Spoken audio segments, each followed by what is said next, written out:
यो एमसिसीको सम्झौता पास गर्नु भनेको अमेरिकाको सेनालाई ल्याउन अनुमति दिनु हो, आउन अनुमति दिनु हो, हतियार ल्याउन अनुमति दिनु हो र नेपालमा युद्धको तयारी गर्न अनुमति दिनु। ढङ्ग पुर्याएनन् यहाँका राजनीतिक दलहरूले भने हेर्दा हेर्दै भाउजू रानी भइन् भने जस्तो हेर्दा हेर्दै देश विलिन हुन्छ, खरानी हुन्छ। डेमोक्रेसीकै निम्ति लडेर देश बाँच्दैन।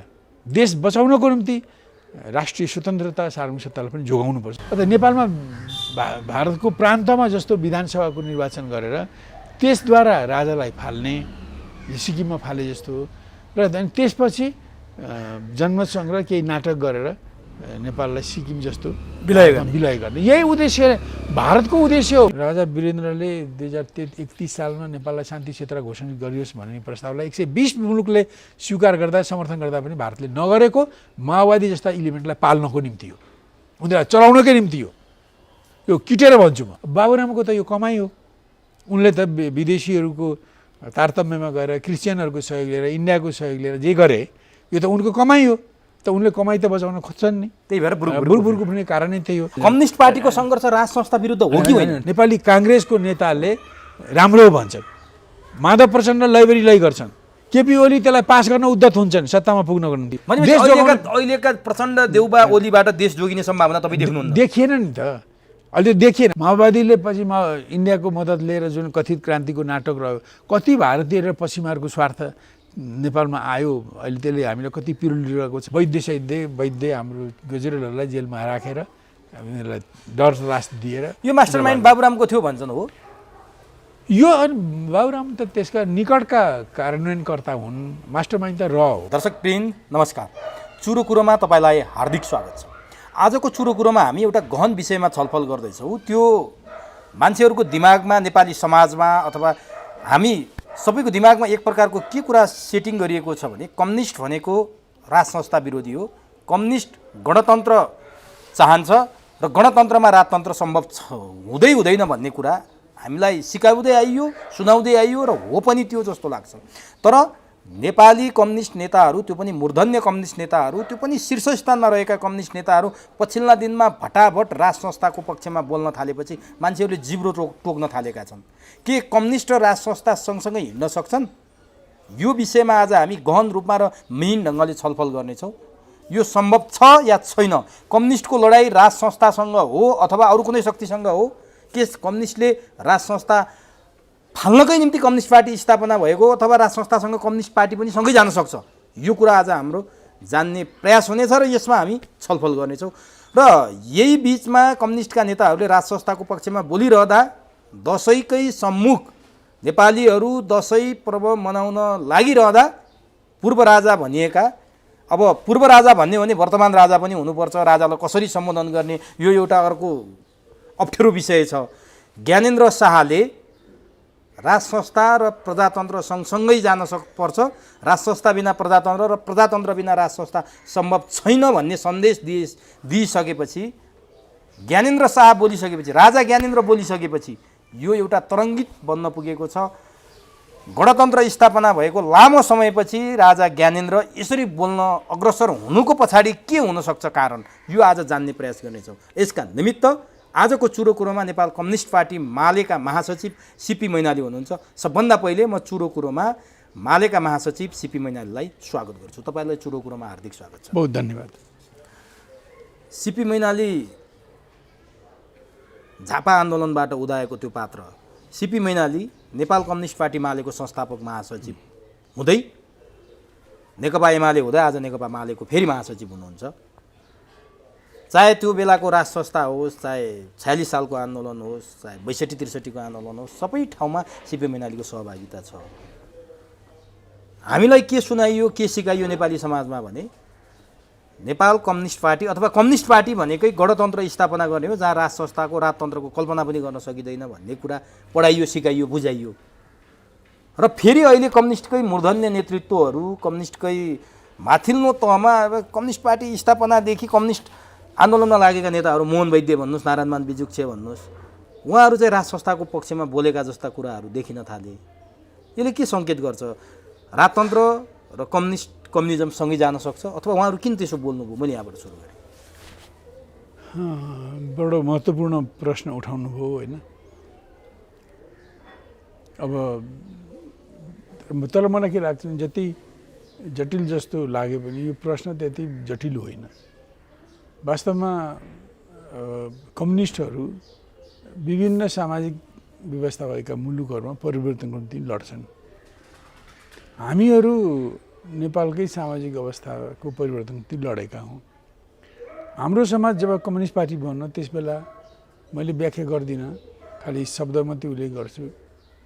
आधा सामन्ती आधा पुँजीवादी र औपचारिक रूपमा स्वतन्त्र, वास्तविक रूपमा अर्ध उपनिवेश हैन रहेको हो। र त्यसबेला त्यो अवस्थामा क्रान्तिको अर्थ के हुन्थ्यो? हाम्रो पार्टीको संस्थापक नेकपाका संस्थापक कमरेड पुष्पलालले पनि भन्नुभयो र त्यो वास्तविक कुरा हो। त्यो मार्क्सवाद सङ्गत पनि हो र त्यो वस्तुस्थिति अनुरूप पनि हो कि हाम्रो क्रान्तिको अर्थ पहिले देशभित्र रहेको जुन एउटा पछौटे सामन्तवादी अर्ध सामन्ती जुन स्थिति छ त्यो सँगसँगै पुँजीवाद पनि छ। राष्ट्रिय पुँजीवाद कमजोर छ, तर दलाल नोकरशाही पुँजीवाद अहिले आएर आसेपासे पुँजीवाद पनि थपियो, अरू धेरै पुँजीवादी प्रवृत्ति पनि थपियो। त्यो छ। सबभन्दा पहिले सामन्तवादी शोषण उत्पीडन र दलाल नोकरशाही पुँजीवादी शोषण उत्पीडनबाट जनतालाई मुक्त गर्नु भनेको जनतालाई डेमोक्रेटिक अधिकार दिनु हो, प्रजातान्त्रिक अधिकार दिनु हो। र हाम्रो जस्तो एउटा त्यो हो, त्यो एउटा आवश्यकता हो। अहिलेको कम्युनिस्ट क्रान्तिको आवश्यकता भनेको नेपालमा चाहिँ भन्छु मैले, नेपाल जस्ता मुलुकमा पनि लागू हुन्छ। सामन्तवाद जस्तो स्थितिमा छ त्यसबाट, त्यसको शोषण उत्पीडनबाट र पुँजीवाद खास गरी दलाल नोकरशाही आसेपासे पुँजीवादको शोषण उत्पीडनबाट जनतालाई मुक्त गर्नु र उनीहरूलाई डेमोक्रेसी जनतन्त्र प्रदान गर्नु एउटा हो।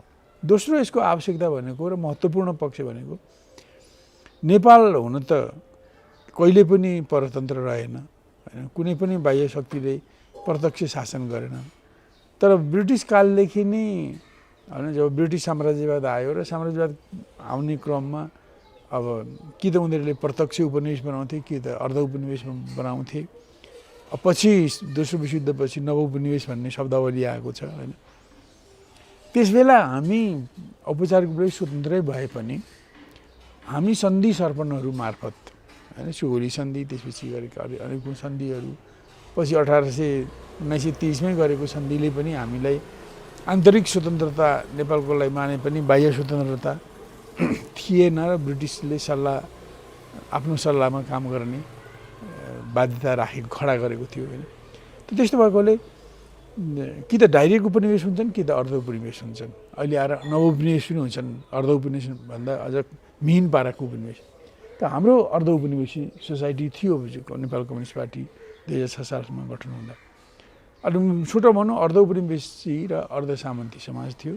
त्यसको कर्तव्य भनेको पहिले अर्ध उपनिवेश बनाउने बाह्य विस्तारवादी शक्तिहरू जो भारत पर्छ, साम्राज्यवादी शक्तिहरू जो त्यसबेला ब्रिटेन पनि थियो, अब अहिले ब्रिटेन लगायत अमेरिका धेरै मुलुकहरू पर्छन्। त्यस कारण यिनीहरूको औपनिवेशिक शोषण उत्पीडन, अर्ध औपनिवेशिक शोषण उत्पीडन अथवा अहिले आएर नव औपनिवेशिक शोषण उत्पीडनबाट राष्ट्रलाई मुक्त गर्नु, राष्ट्रलाई स्वतन्त्र बनाउनु, राष्ट्रलाई सार्वभौम बनाउनु अहिलेको क्रान्तिको एउटा महत्त्वपूर्ण पक्ष हो। यो अहिलेको क्रान्तिको राष्ट्रिय पक्ष हो।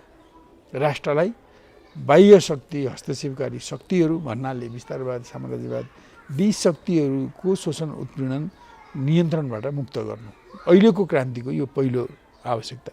दोस्रो आवश्यकता अघि नै मैले भने दलाल तथा नोकरशाही पुँजीवाद र सामन्तवादको शोषण उत्पीडनबाट मुक्त गर्नु, त्यो चाहिँ डेमोक्रेटिक पक्ष हो।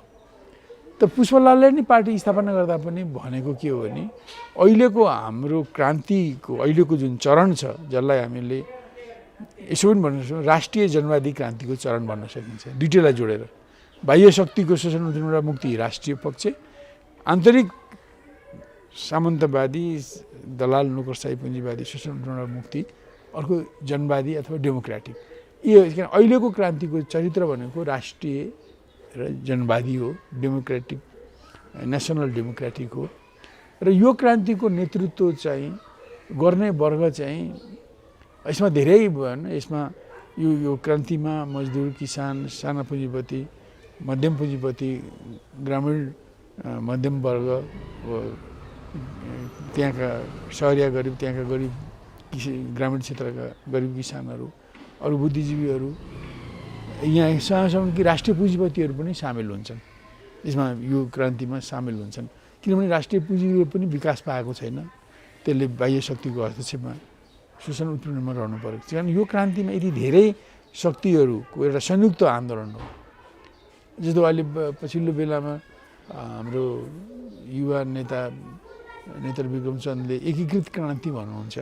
त्यो एकीकृत क्रान्ति कुनै नयाँ कुरा होइन क्या, यो पुष्पलालले 2006 सालदेखि नै भन्दै आउनुभएको कुरा हो कि पुष्पलालले पनि त्यस बेला यो कम्युनिस्टहरूले क्रान्ति गर्दा खालि मजदुर वर्गलाई मात्रै लिएर क्रान्ति गर्ने कुरा त्यस बेला पनि भनेकै होइनन्, लेखेकै होइनन्, उहाँको मान्यतै होइन। उहाँले भनेको मजदुर, किसान, साना पुँजीपति, मध्यम पुँजीपति, ग्रामीण मध्यम वर्ग, सहरिया गरिब, राष्ट्रिय पुँजीपति, यहाँसम्म कि देशभक्त सामन्तीहरू पनि, यति सबैको एकीकृत क्रान्ति, यी सबैको संयुक्त क्रान्ति नै नयाँ जनवादी क्रान्ति हो। त्यहाँ यस्तो हो र तर यसको नेतृत्व चाहिँ सर्वहारावादी विचारको हुनु पर्यो, कम्युनिस्ट विचारको हुनु पर्यो। किनभने सर्वहारा वर्ग सबभन्दा शोषित पीडित वर्ग हो र उसको मुक्ति भनेको ऊभन्दा माथिका अरू थोरै शोषण नपर्नेहरूको मुक्तिले भएपछि मात्रै सर्वहारा वर्गको मुक्ति हुने हुनाले सर्वहारा वर्ग मात्रै सबभन्दा थरो पूर्ण क्रान्तिकारी वर्ग हो। उसको वस्तुगत चिन्तन, उसको वर्गीय चिन्तनले नै उसलाई पूर्ण क्रान्तिकारी बनाउँछ र समाजबाट पुँजीवादलाई उखेलेर, सामन्तवाद उखेलेपछि पुँजीवादलाई उखेलेर समाजवाद स्थापना गर्ने ठाउँसम्म त्यो वर्गले क्रान्तिलाई डोर्याउँछ। त्यसकारण यो सर्वहारा वर्ग, मजदुर वर्गको नेतृत्व, त्यस वर्गको सिद्धान्त, मान्यताको आधारमा मात्रै यो राष्ट्रिय जनवादी क्रान्ति हुन्छ। त्यो क्रान्तिको चाहिँ तारो को हुन्छ त? सुन्नुहोस् न भने यो सबभन्दा पहिले त क्रान्ति भनेको एउटा वर्गीय चिज हो होइन। वर्गीय चिज भनेको मैले अघि नै भने त्यही वर्गको शोषण र ती वर्गलाई प्रतिनिधित्व गरेर बस्ने शासकहरू तारो हुन्छ होइन, त्यो नि त्यसको तारो हुने हो। तर अहिले मैले भन्न खोजेको के भने, त्यस कारण हाम्रो क्रान्ति सिधै समाजवादी क्रान्ति होइन हो। हामी कम्युनिस्ट पार्टीहरू समाजवादी हुन्, साम्यवादी हुन् होइन।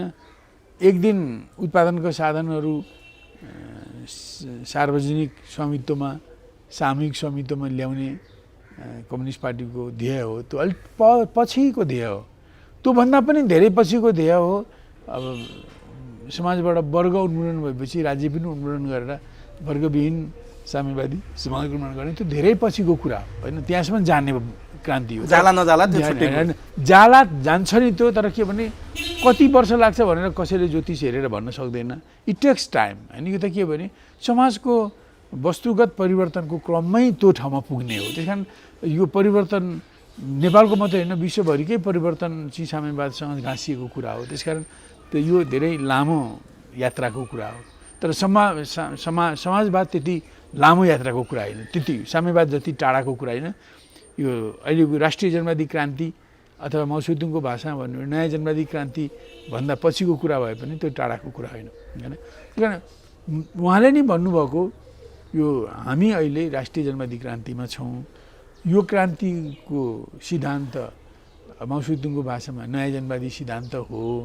त्यो सिद्धान्तले भन्छ मजदुर वर्गको नेतृत्वमा एकीकृत क्रान्ति गर्ने। मैले अघि वर्गको नाम भनिसकेँ, ती सबै वर्गको एकीकृत क्रान्ति गर्ने सिद्धान्त हो त्यो होइन।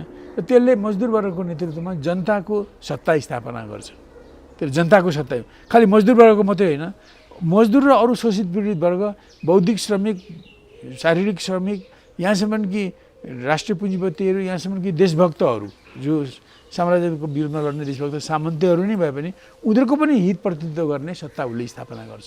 यो नयाँ जनवाद भनेको यो हो होइन। त्यही कारण पुष्पलालले नयाँ जनवादको पार्टी स्थापना गरेर नयाँ जनवादी क्रान्तिको सिद्धान्त समयक्रममा उहाँले 2025 सालमा यसलाई नयाँ जनवादी क्रान्तिको सिद्धान्त पनि त्यसको कार्यक्रम पनि व्यवस्थित गर्नुभयो। यद्यपि उहाँ चाहिँ नयाँ जनवादी क्रान्तिप्रति नै अभिमुख हुनुहुन्थ्यो। 2007 सालमा पार्टी स्थापना गर्ने बेलैमा पनि त्योभन्दा अगाडि निकालिएका पर्चाहरूमा समेत पनि उहाँले नवप्रजातन्त्र भन्नुहुन्थ्यो। नयाँ प्रजातन्त्र, यो पुरानो खालको पुँजीपतिको रजाइ हुने प्रजातन्त्र होइन, जनताको सत्ता हुने प्रजातन्त्र भन्ने उहाँको ओरिएन्टेसन थियो, अभिमुखीकरण थियो पहिले नै। हो यस्तो भएको हुनाले तपाईँ के बुझ्नुहोस् भने हामी कम्युनिस्टहरू नेपालमा सामन्तवादी शोषण उत्पीडन, दलाल नोकरशाही पुँजीवादी, आसेपासे पुँजीवादी शोषण उत्पीडनलाई उन्मूलन गर्ने, साम्राज्यवादी प्रत्यक्ष परोक्ष शोषण उत्पीडन नियन्त्रणलाई समाप्त गर्ने र नेपाललाई राष्ट्रिय रूपमा मुक्त र जनतालाई आन्तरिक रूपमा जनवादी, त्यो राष्ट्रिय जनवादी समाज स्थापना गर्नको लागि, जसलाई नयाँ जनवादी भनेर मसिन्तोङको भाषामा भन्न सकिन्छ, त्यो स्थापना गर्ने अहिलेको ध्येय हो। किनभने यो अहिलेको ध्येयमा त्यस कारण दुईवटा विरोधी शक्तिहरू हुनुभयो। आन्तरिक रूपमा सामन्तवादी शक्तिहरूलाई प्रतिनिधित्व गर्ने, सामन्तवादलाई प्रतिनिधित्व गर्ने, दलाल नोकरशाही पुँजीवादलाई प्रतिनिधित्व गर्ने, आसेपासे पुँजीवादको संरक्षण दिने शक्तिसँग आन्तरिक रूपमा यो शक्तिसँग लड्नुपर्छ। यो बाह्य रूपमा साम्राज्यवादी र विस्तारवादी, बाह्य रूपमा साम्राज्यवादी र विस्तार, जसले चाहिँ भनौँ न बाह्य सन्धि सर्पण सम्झौता आदि माध्यमबाट आर्थिक, राजनीतिक, सामाजिक, सांस्कृतिक नीतिबाट नेपाललाई बन्धनमा पारेका छन्, तिनीहरूको विरुद्धमा लड्नुपर्छ। त्यो हो कम्युनिस्ट पार्टी हो, कम्युनिस्टको उद्देश्य त्यो खालि एकहोरो मात्रै होइन, खालि डेमोक्रेसी मात्रै होइन, democracy with nationalism, with patriotism होइन, यो हो। कारण हामी त्यो नेपालमा चाहिँ विदेशीको कारणले गर्दा हामी एक पाखे भयौँ होइन। 7 सालमा पनि डेमोक्रेसीको आन्दोलन भन्यौँ, त्यसबाट राष्ट्रियतामा कति नोक्सानीहरू भए त्यो लेखाजोखा नै भएनौँ। 1746 सालमा पनि डेमोक्रेसीको निम्ति लड्यौँ, कति भारतको र पश्चिमाहरूको हस्तक्षेप आए त्यसको लेखाजोखा नै गरेनौँ। माओवादीले पछि इन्डियाको मद्दत लिएर जुन कथित क्रान्तिको नाटक रह्यो, कति भारतीय र पश्चिमाहरूको स्वार्थ नेपालमा आयो, अहिले त्यसले हामीलाई कति पिरुलिरहेको छ, त्यसको हामी लेखाजोखा नै गर्दैनौँ। बरु उल्टै के भने 17 सालमा के भने जब भारतको अत्याधिक हस्तक्षेप र प्रभाव र हस्तक्षेपले नेपालको अस्तित्वै विलिन गर्ने एउटा खतरा आएको बेलामा त्यसको विरोधमा लड्ने महेन्द्रले अलिक अतिवादी भएर 17 सालमा जुन परिवर्तन भयो होइन, त्यो परिवर्तन एकापट्टि राजनीतिक रूपले दक्षिणपन्थी त थियो नै, तर सामाजिक हिसाबमा त राष्ट्रवादी थियो। नेपाल राष्ट्रलाई जोगाउने किसिमको थियो। त्यसकारण हिजो त्यसलाई एक पाखै ढङ्गले जति त्यो कदमको राजनीतिक पक्षको आलोचना विरोध हुनु ठिकै हो, तर समग्रतामा जुन ढङ्गले 17 सालपछि नेपालका कम्युनिस्टहरूले विरोध गरे, नेपालका डेमोक्रेटहरूले विरोध गरे, त्यो गलत थियो। महेन्द्रको विरोध गर्नु गलत थियो। एक पक्ष ढङ्गले विरोध गर्नु अनि पूर्णतः विरोध गर्नु गलत थियो होइन।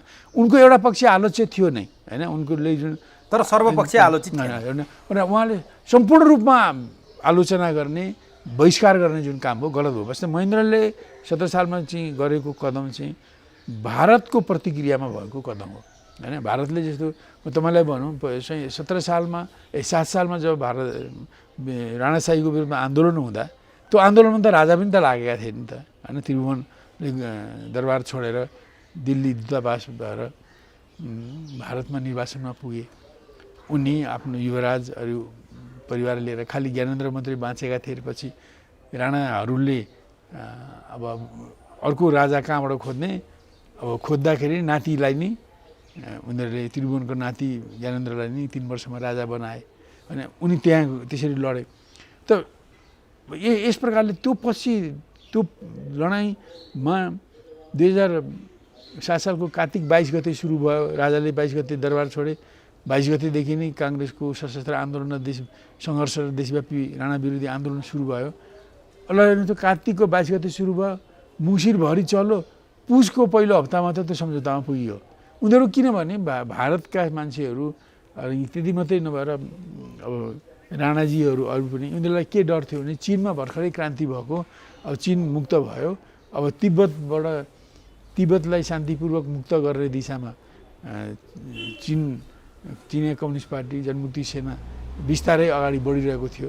अनि दुनियाँभरि के हल्ला मचाएका थिए भने अब तिब्बतलाई चिनले खायो, अब तिब्बत खाएपछि नेपाल खान्छ र नेपाललाई पनि चिनले चाहिँ खान्छ भन्ने डर फैलाइदिएको हुनाले यहाँ के थियो भने अब यस कुरामा साम्राज्यवादीहरू भारतका शासकहरू पनि यस कुरालाई कसैले पुरै पत्याउँथे, कसैले आदिउदी पत्याउँथे। र अब यो धेरै लामो समयसम्म राणाशाही विरोधी आन्दोलन चलिरह्यो भने आन्दोलन गहिरो भएर जान्छ। यसमा मजदुर, किसान, शोषित पीडित सामेल हुन्छन्। जनताको शक्ति सेना आयो भने त्यसलाई रोक्न, दमन गर्न सकिन्न। अनि त्यस्तो बेलामा चीन आउँछ र यहाँ कम्युनिस्ट सत्ता आउँछ, चीनले नेपाललाई खान्छ भन्ने भएकोले उनीहरूले यसलाई जति सक्दो चाँडो 22 कार्तिकमा सुरु भयो। अब उनीहरू पुस 22 पनि पर्खन सकेनन्। उनीहरूले मङ्सिरको लास्टसम्ममा भारतका सरकारको प्रधानमन्त्री नेहरूले त्रिभुवनसँग अलग्गै कुरा गर्ने, राणाका पत्नीसँग अलग्गै कुरा गर्ने, काङ्ग्रेससँग अलग्गै कुरा गर्ने, कहिले पनि तिनवटालाई एक ठाउँमा उनले भेट्न दिएनन्। अलग अलग कुरा गरेर उनले सम्झौता गराए यो 7 सालको पुसको पहिलो हप्तामा। त्यसलाई अहिले दोस्रो 62 सालको मङ्सिर 7 गते 12 गते दोस्रो सम्झौता भएको मङ्सिर 7 गते भएको हुनाले त्यसलाई पहिलो दिल्ली सम्झौता भनेर बुझौँ। त्यो पहिलो दिल्ली सम्झौतामा सबैलाई भाग लगाएको थियो। राजालाई गद्दी फिर्ता गरिदिने त्रिभुवन राजालाई, राणाजीलाई अब उहाँहरूको शासन सिद्धियो, अन्तिम पटकको अन्तरिम प्रधानमन्त्री राणाजीकै बनाइदिने, उहाँको अनरेबल एक्जिट होस्। अब काङ्ग्रेस लडिरहेको छ, त्यस कारण सरकारमा ल्याउने, बिपी पछि गृहमन्त्री भएर जानुभयो।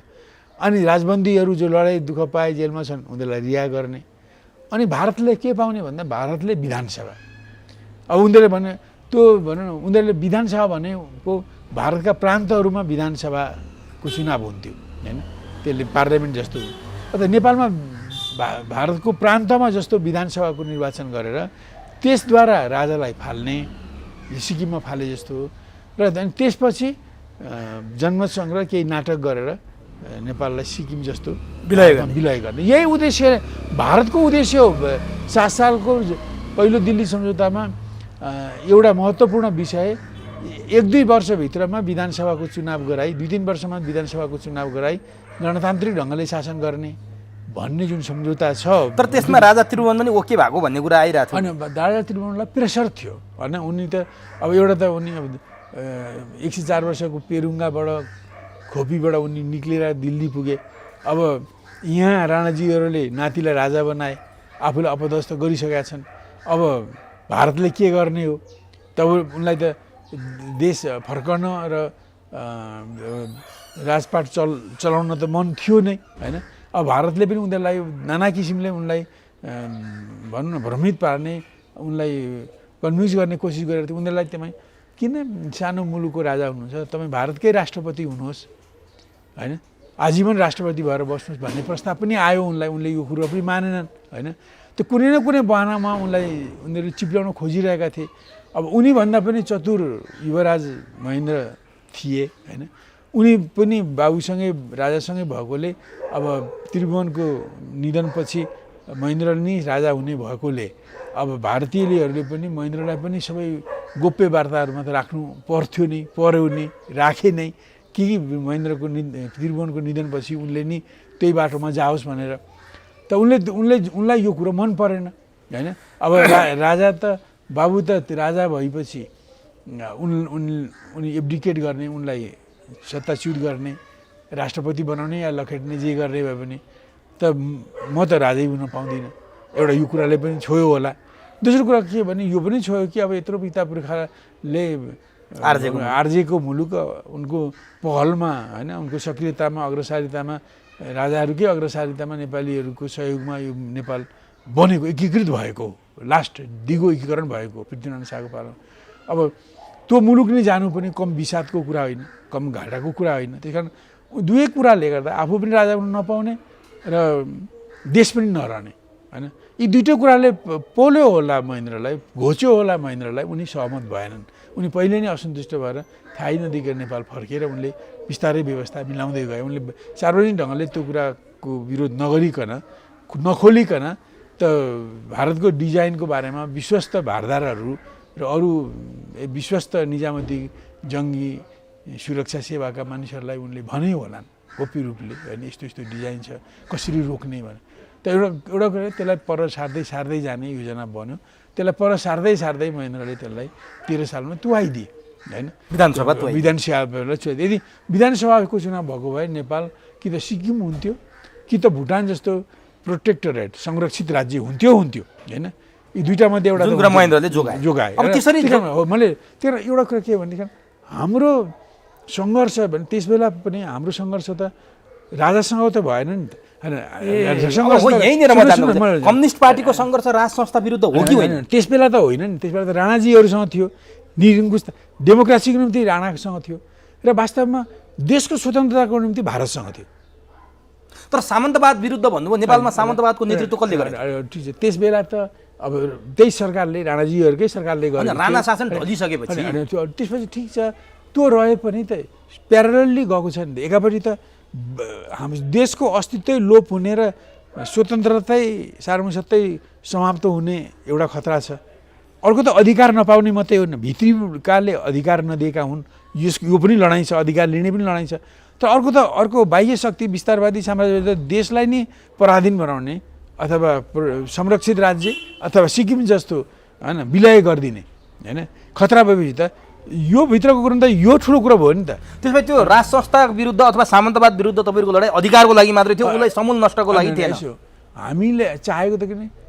देश पनि जोगिने गरी देश आन्तरिक शोषण उत्पन्नलाई पनि हटाउने हो पहिलो कुरो त देश जोगाउने हो देश जोगिने गरी त्यसै कारण त भन्छु अहिले पनि नेपालको स्वतन्त्रता सार्वभौमिक सत्ता चाहिँ अहिले पनि सुनिश्चित छैन ग्यारेन्टेड छैन यदि हामीले ढङ्ग पुर्याएनन् यहाँका राजनीतिक दलहरूले भने हेर्दा हेर्दै भाउजू रानी भइन् भने जस्तो हेर्दा हेर्दै देश विलिन हुन्छ खरानी हुन्छ यो स्थिति त्यो आउँछ पराधीन हुनसक्छ देशै विलिन हुनसक्छ त्यस कारण अहिले पनि महत्त्वपूर्ण कुरा भनेको देश जोगाउने नै हो त्यो के हो त सूत्र होइन त्यो म भन्दैछु है त्यस कारण अब स्वाभाविक छ कि मैले अघि तपाईँलाई भने लामो कुरा भने हाम्रो अहिलेको कम्युनिस्टहरूको अहिलेको क्रान्तिको उद्देश्य देशको स्वतन्त्रता एक स्वतन्त्र सार्वभौमिक सत्ता जसलाई राष्ट्रिय पक्ष भनिन्छ अर्को सामन्तवाद दलाल नोकरशाही पुँजीवाद आदि इत्यादिबाट त्यसको शोषण उत्पीडन र मुक्ति र डेमोक्रेसीको प्राप्ति दुईटा कुरा त्यही कारण यो अहिलेको हाम्रो क्रान्तिको चरित्र भनेको राष्ट्रिय बाह्य शक्तिको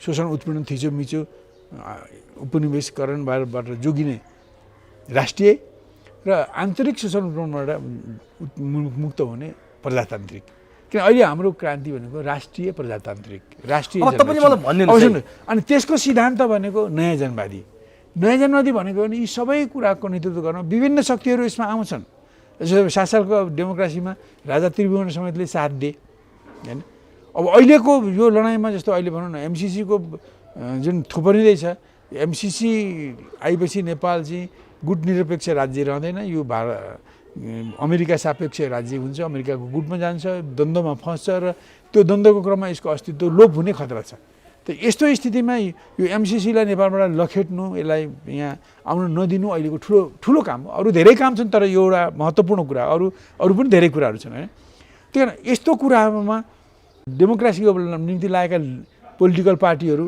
यो राष्ट्रियता जोगाउन लागेन जस्तो नेपाली काङ्ग्रेस शेरबहादुर देउवाको हिजो पनि प्रश्न भनेका छन् एमसिसीलाई गलत तरिकाले बुझाइयो एमसिसी पास गर्नुपर्छ भनेर शेरबहादुर हिजो पनि भनेका त्यही कारण यी कति नकच्चरा कति राष्ट्रघाती मान्छे हुन् अब यति बुझ्नुहोस् तपाईँ होइन सारा दुनियाँमा साम्राज्यवादको चलखेल यति टड्कालो हुँदै अहिले पनि उनी ती सब कुरालाई चाहिँ अनदेखा गरेर यिनी एमसिसी भनेको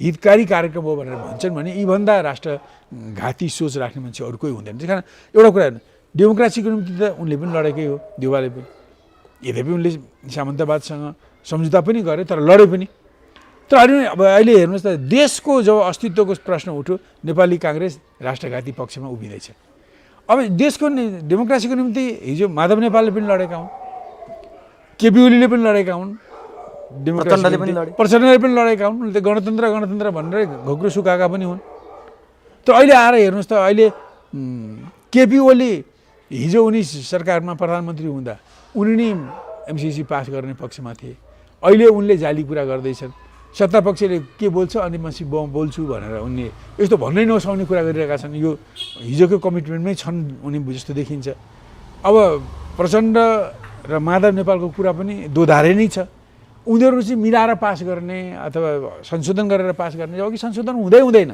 संशोधन गरेर पास हुने अब केही भएन भने सङ्कल्प पास गरेर पास गर्ने संसदबाट सङ्कल्प पारित गरेर पास गर्ने जस्ता दोधारेर वास्तवमा त्यो एमसिसी पक्षधर कुरा नै गरिरहेका छन् काङ्ग्रेसभन्दा फरक देखिन्छन् निसन्देह। सिपी मैनालीले बरु केपी ओली र देउबालाई यस मामलामा मैले एकै ठाउँमा देख्न सक्छु। 19-20 होलान् होइन। केपी ओली अहिले देउबा जत्तिकै एमसिसी भन्दै नउफ्रिए पनि उनी त्यसको पक्षमा रहेको देखिन्छ होइन। थिए हिजो, अहिले पनि होलान्। तर माधव प्रचण्डहरू अलिक त्यति धेरै देखिनन्। तर पनि उनीहरूको सबै कुरा, उनीहरूको सम्बन्ध, बोलीचाली, ढाँचाकाचा हेर्ने हो भने उनीहरू पनि त्यति भरपर्दा देखिएका छैनन्। हो, उनीहरूको पार्टीभित्र एमसिसीको विरोधमा डटेर विरोध गर्ने मान्छेहरू अवश्य छन्, तर नेतृत्वमा रहेका मान्छेहरूमा त्यति भरोसा गर्न सकिएको छैन होइन। त्यही कारण डेमोक्रेसीको निम्ति मात्रै लडेर त भएन नि। अब यो त देश जोगाउने कुरामा, लड्ने कुरामा डेमोक्रेसीको निम्ति लड्ने काङ्ग्रेस पछि हट्यो, माधव प्रचण्डहरू पछि हटिरहेका छन् होइन। यही मामलामा दोधारे कुरा गरेर अलिकति काङ्ग्रेसभन्दा अलिकति पोजिटिभै भए देखिए पनि दोधारै छन्।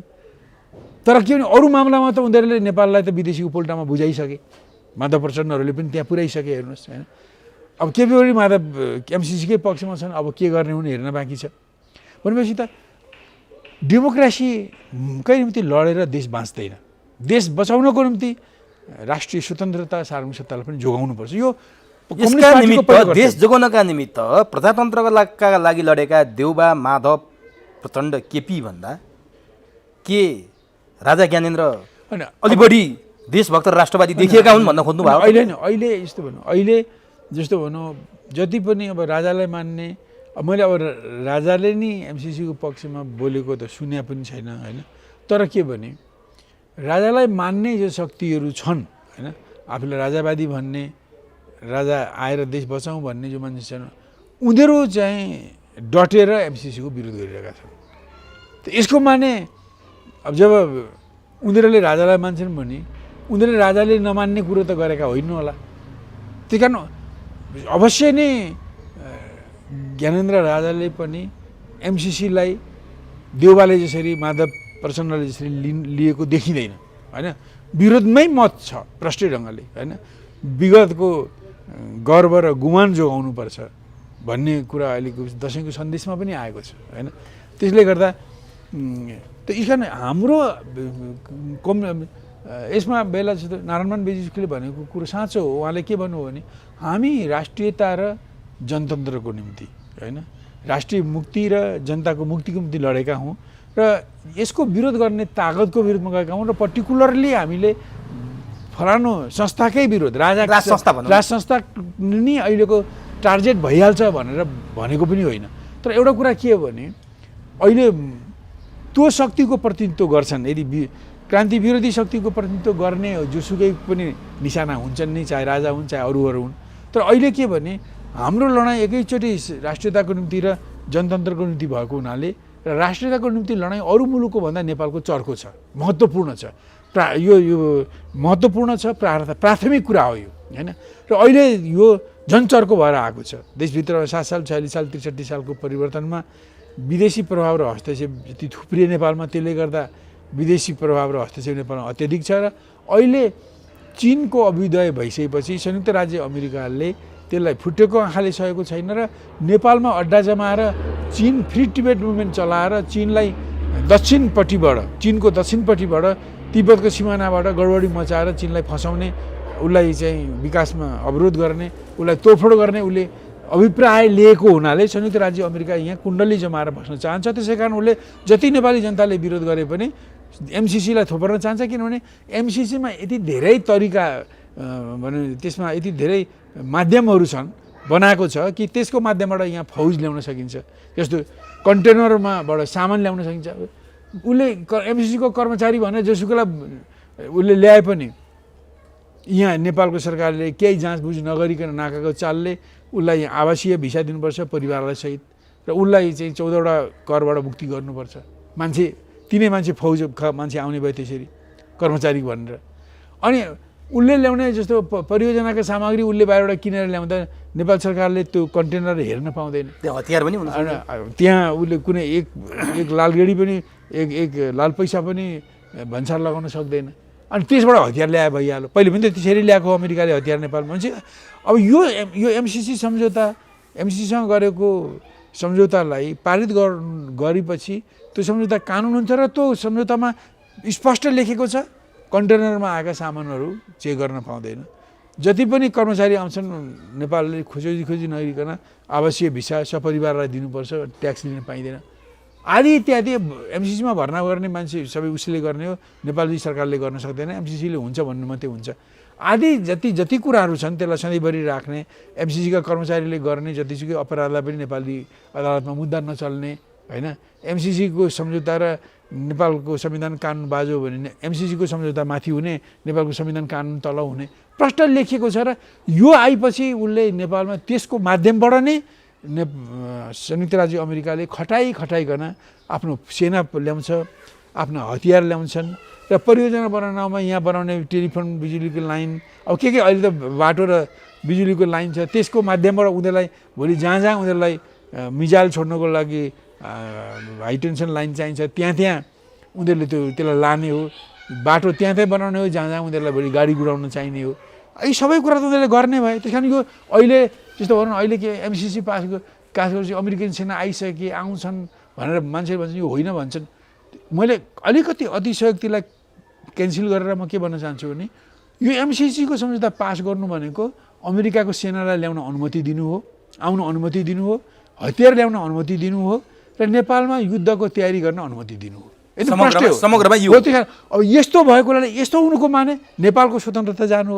हाम्रो मुलुकमा जब एमसिसीको सम्झौता पास हुन्छ भने एमसिसीको सम्झौता मुनि संविधान र कानुन हुन्छन् र त्यो एमसिसी कम्पनीको नियन्त्रण मुनि नेपाल हुन्छ र अब उसले चलाउने सरकार मुनि जस्तो इस्ट इन्डियाको कम्पनीले बनाएको सेनाले भारतलाई कब्जा गरे जस्तै त एमसिसीले को सम्झौता पास भएपछि त्यस अन्तर्गत आउने सेना र त्यस अन्तर्गत आउने हतियारहरूले नेपाललाई कन्ट्रोल गर्छ र हाम्रो अस्तित्व समाप्त हुन्छ। त्यस कारण यो त के भने जानी आफ्नो खुट्टामा भन्छरोले हान्ने हो, एकचोटि होइन 1000 चोटि हान्ने हो। त्यस कारण यस्तो कुरालाई नेपाली काङ्ग्रेसको नेताले राम्रो भन्छन्, माधव प्रचण्ड लैबरी गर्छन्, केपी ओली त्यसलाई पास गर्न उद्धत हुन्छन् सत्तामा पुग्नको निम्ति। भनेपछि डेमोक्रेसीको निम्ति मात्रै लड्नु त नेपालको काम, नेपाली कम्युनिस्टको काम होइन। देशको स्वतन्त्रता सार्वभौमिक सत्ता जोगाउनु महत्त्वपूर्ण काम हो र अहिले त्यसको बेला आएको छ। अब यस्तो बेलामा जो अब यो देशको सार्वभौमिक सत्तालाई जोगाउनको निम्ति अहिले मैले नेकपा एमाले भन्छ कि देशभित्र कम्युनिस्ट नामधारी र डेमोक्रेटिक नामधारीहरूको अव्यवस्थाले गर्दा देश अस्तव्यस्त बनेको छ। गरिबी, बेरोजगारी, महँगी, भुकमरी, व्यवस्थाहीनता र लुटतन्त्र, तानाशाहीको कुराले दमन भनौँ न, साना दलहरूमाथिको दमनको हिसाबले देश यस्तो आन्तरिकमा सङ्कटमा छ। अब कोभिड आयो, झन् ठुलो सङ्ख्यामा मान्छेहरू भारत र अरू विदेशमा गइरहेका छन्, यहाँ बुढाखाडा मात्रै बसेका छन् होइन। अब उनीहरूलाई यहाँ आउने, रोजगारी गर्ने, व्यवसाय गर्ने कुनै सरकारले कुनै व्यवस्थै गर्दैन होइन। एउटा यो अब खतरा छ, सङ्कटमा परेको छ। दोस्रो, अघि मैले भने 7 साल 46 साल 63 सालको आन्दोलन डेमोक्रेटिक आन्दोलन मात्रै होइन, हामी एक पाखे भयौँ। 7 सालको प्रजातान्त्रिक आन्दोलन मात्रै होइन, 7 सालको राष्ट्रियता विरोधी आन्दोलन पनि हो। 7 सालको डेमोक्रेटिक आन्दोलन, डेमोक्रेसी सँगसँगै त्यसबाट विदेशी प्रभाव र हस्तक्षेप आयो। 46 सालमा पनि आए, 63 सालमा पनि घनघोर आए। ती 7 सालमा आएकोलाई किङ महेन्द्रले 2011 सालपछि 95%लाई खारेज गर्नुभयो। भारतको प्रभावलाई जस्तो विधानसभालाई उहाँले तुहाइदिनु भयो पर सार्दै उहाँ यो नेपालको सैनिकहरूको, नेपाली सेनाको पुनर्गठन गर्ने नाउँमा आएका र नेपालको त्रिभुवन एयरपोर्ट बनाउने नाउँमा आएका भारतीय फौज जो दुइटै मिलाएर 500-700 फौज थिए। भारतीय सेनाहरू जो चीनसँगको सिमानामा 17 ठाउँमा चेकपोस्टमा बसेका थिए।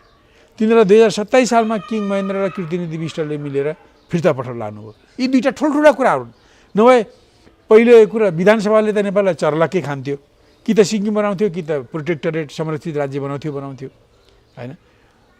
दोस्रो कुरो, त्यो सेना रहिरहेको भए 27 सालमा आउँदा किङ महेन्द्र र कीर्तिनिधि विष्टले त्यस बेला 2-3 पटक भारतको विदेश मन्त्री, भारतको वाणिज्य मन्त्री नेपालसँग पटक वार्ता गर्न आए।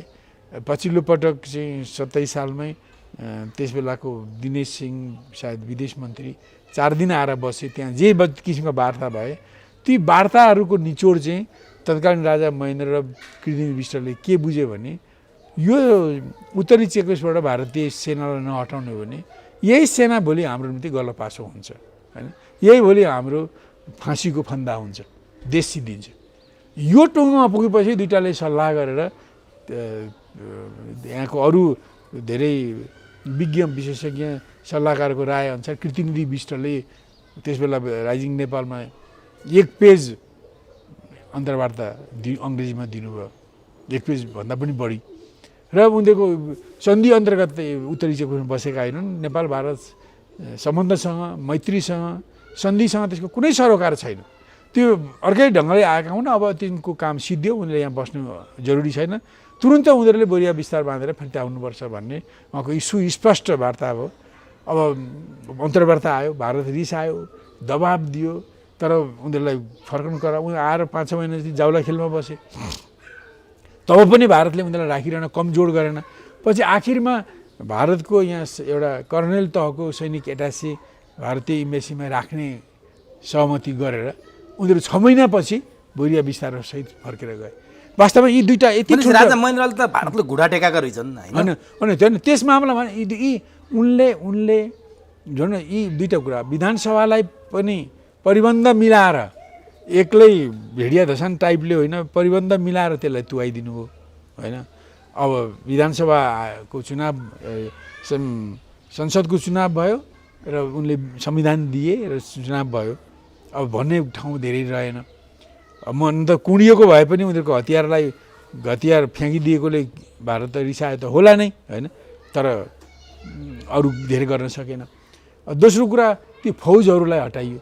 यो देशको स्वतन्त्रता, सार्वभौमिकता र अस्तित्वकै निम्ति अत्यन्त ठुलो कुरा हो। त्यस कारण मैले भन्छु नेपालको अस्तित्वको निम्ति बडा महाराज धीराज पृथ्वीनारायण शाह 1 नम्बरको राजा हुन् भने नेपालको रक्षाको निम्ति 2 नम्बरको राजा महेन्द्र हुन्। अब यस्तो बेलामा अब अहिले अब त्यस्तै अहिले यो भन्न, अहिले अन्तर्राष्ट्रिय डेभलपमेन्टको क्रममा अहिले नेपालको अस्तित्वमाथि यस्तै चुनौती, यस्तै डेमोक्रेट्सको तरवार झुन्डिएको छ।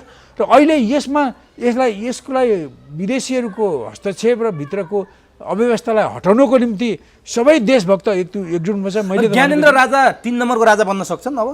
अब एउटा कुरा मैले अहिले जुन किसिमको देशभित्रको यो अघि नै मैले भने जुन सङ्कट छ, जुन ढङ्गको 7 साल 46 साल 63 सालमा आएका बाह्य हस्तक्षेप, प्रभाव र हस्तक्षेपहरू थुप्रिएर र अहिले चिनको विकासले गर्दा नेपालमालाई प्रयोग गरेर चिनलाई तहस नहस गर्ने अमेरिकी योजना छ। यसले गर्दा बाह्य हस्तक्षेप अत्यन्त चर्को छ र इतिहासमा यस्तो कहिले यो यसकारण अहिले यो स्थिति भनेको नेपालको अस्तित्व संरक्षणको स्थिति हो। यो राष्ट्रिय स्वतन्त्रता र सार्वभौमिकतालाई जोगाउने अहिलेको प्रमुख काम हो। यो जोगाउने काममा म भन्छु, जोगाउने काममा 2075 सालदेखि मैले, हाम्रो पार्टीले नेकपा मालेले सबै खाले देशभक्तहरूले एकजुट नभइकन यो सङ्कटबाट निस्किन सकिँदैन। सबै खाले भनेको के हो तपाईँले फेरि पनि बुझ्नुहोस्। यहाँ कम्युनिस्ट खाले राजनीति छ, जस्तो म सिपी मैनाली नेकपा मालेको महासचिव हुँ र अरू धेरै इन्डिभिजुअल कम्युनिस्टहरू पनि देशभक्त छन्। अब दोस्रो वामपन्थीहरू कम्युनिस्ट नभने पनि परिवर्तन खोज्ने मान्छेहरू, उनीहरू पनि देशभक्तहरू पनि छन्।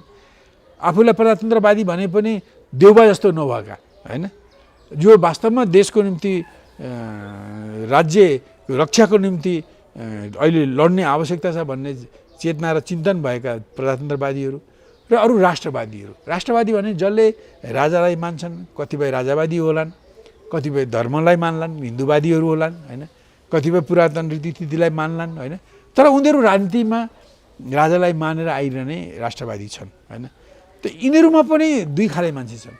एक खाले मान्छे विभिन्न हिसाबले बाह्य प्रभावमा छन्, तर अर्को खाले मान्छे निखुरा देशभक्त छन्, यो देशलाई जोगाउने पक्षमा छन्। जस्तो हिन्दू धर्म ल्याउँ भनेर अब हिन्दू धर्मको ठुलो देश भारत भएकोले भारतीय नेताहरूको पछि लागेर, भारतीय नेताहरूको आश्वासन, उनीहरूका जिन्सी सहयोग, मुद्राका सहयोग, उनीहरूका अरू किसिमका राजनीतिक सहयोगको पछि लाग्नेहरू यिनीहरू पनि विदेश भक्त हुन्। त्यही कारण यी 4 खाले देशभक्तहरू, कम्युनिस्ट, वामपन्थी, प्रजातन्त्रवादी, राष्ट्रवादी, राष्ट्रवादीमा मैले अघि भनेको राजा देउता धर्म संस्कार संस्कृतिलाई मान्ने यहाँसम्म खुदै राजा पनि पर्न सक्छ होइन।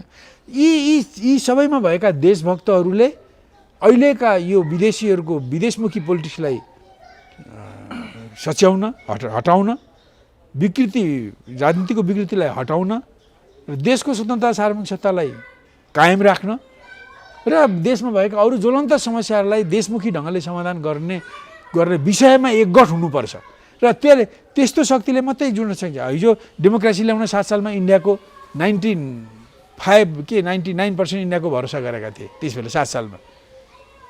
46 सालमा इन्डिया र पश्चिमाहरूको भरोसा गरेर राजा निर्दलीय पञ्चायतलाई हटाएर बहुदल आएको। त्यो सँगसँगै भारतको र विदेशको प्रभाव आयो 46 सालमा वात्तै बढो। अब पछि 52 सालदेखि माओवादीले सशस्त्र सङ्घर्ष सुरु गर्यो। 53 सालदेखि ऊ इन्डियामा गयो र इन्डियाको सहयोगले उसले क्रान्तिको नाटक रच्यो र इन्डियाले पनि त्यसबेला उनीहरूले चाहे जति सबै सहयोग गर्यो र पछि उनीहरूलाई सहयोग गर्दा गर्दै उसलाई आतङ्कवादको उसले तहारो लगाइदियो, उसलाई आतङ्कवादी भनिदियो। यसको माने के हो भने आफू खुसी नेपालका शक्तिसँग राजासँग यहाँको दलसँग मिलेर नेपालमा आउन नसक्ने बनाइदियो। अनि त्यसपछि उसले दाङमा 2 गाडी हतियार 2 ट्रक हतियार नेपाललाई दियो र नेपालमा दिएका हतियार दाङमा राख्यो र ती सबै माओवादीको जिम्मामा पुर्याइदियो। उनीहरूकै दोहोरो मापदण्ड उनीहरूले नै सब गरेका हतियार अघिल्लो दिन आयो भोलिपल्ट पर्सिपल्ट माओवादीको हातमा पुगे होइन। त्यसरी त्यो हतियार गइसकेपछि अब यति भएपछि अब राजालाई फाल्न सकिन्छ। धेरै बढ्यो भने फेरि कम्युनिस्टहरू हिँडेको होलान्, यी प्रभाकरण जस्ता होलान्, श्रीलङ्काको भण्डरवाले जस्ता होलान् पन्जाबको भनेर उनीहरूलाई त्यसपछि सिपी गजुरेल वैद्यहरूलाई आदि इत्यादिलाई उनीहरू नमान्ने देखिपछि उनीहरूलाई जेलमा हालेर अनि प्रचण्ड बाबुरामहरू जो उनीहरूले भनेको मान्ने थिए उनीहरूलाई लिएर उनीहरूले 12 बुँदे गरे होइन। 12 बुँदे पनि जालसाजीयुक्त भयो, भारतकै तत्त्वावधानमा भयो।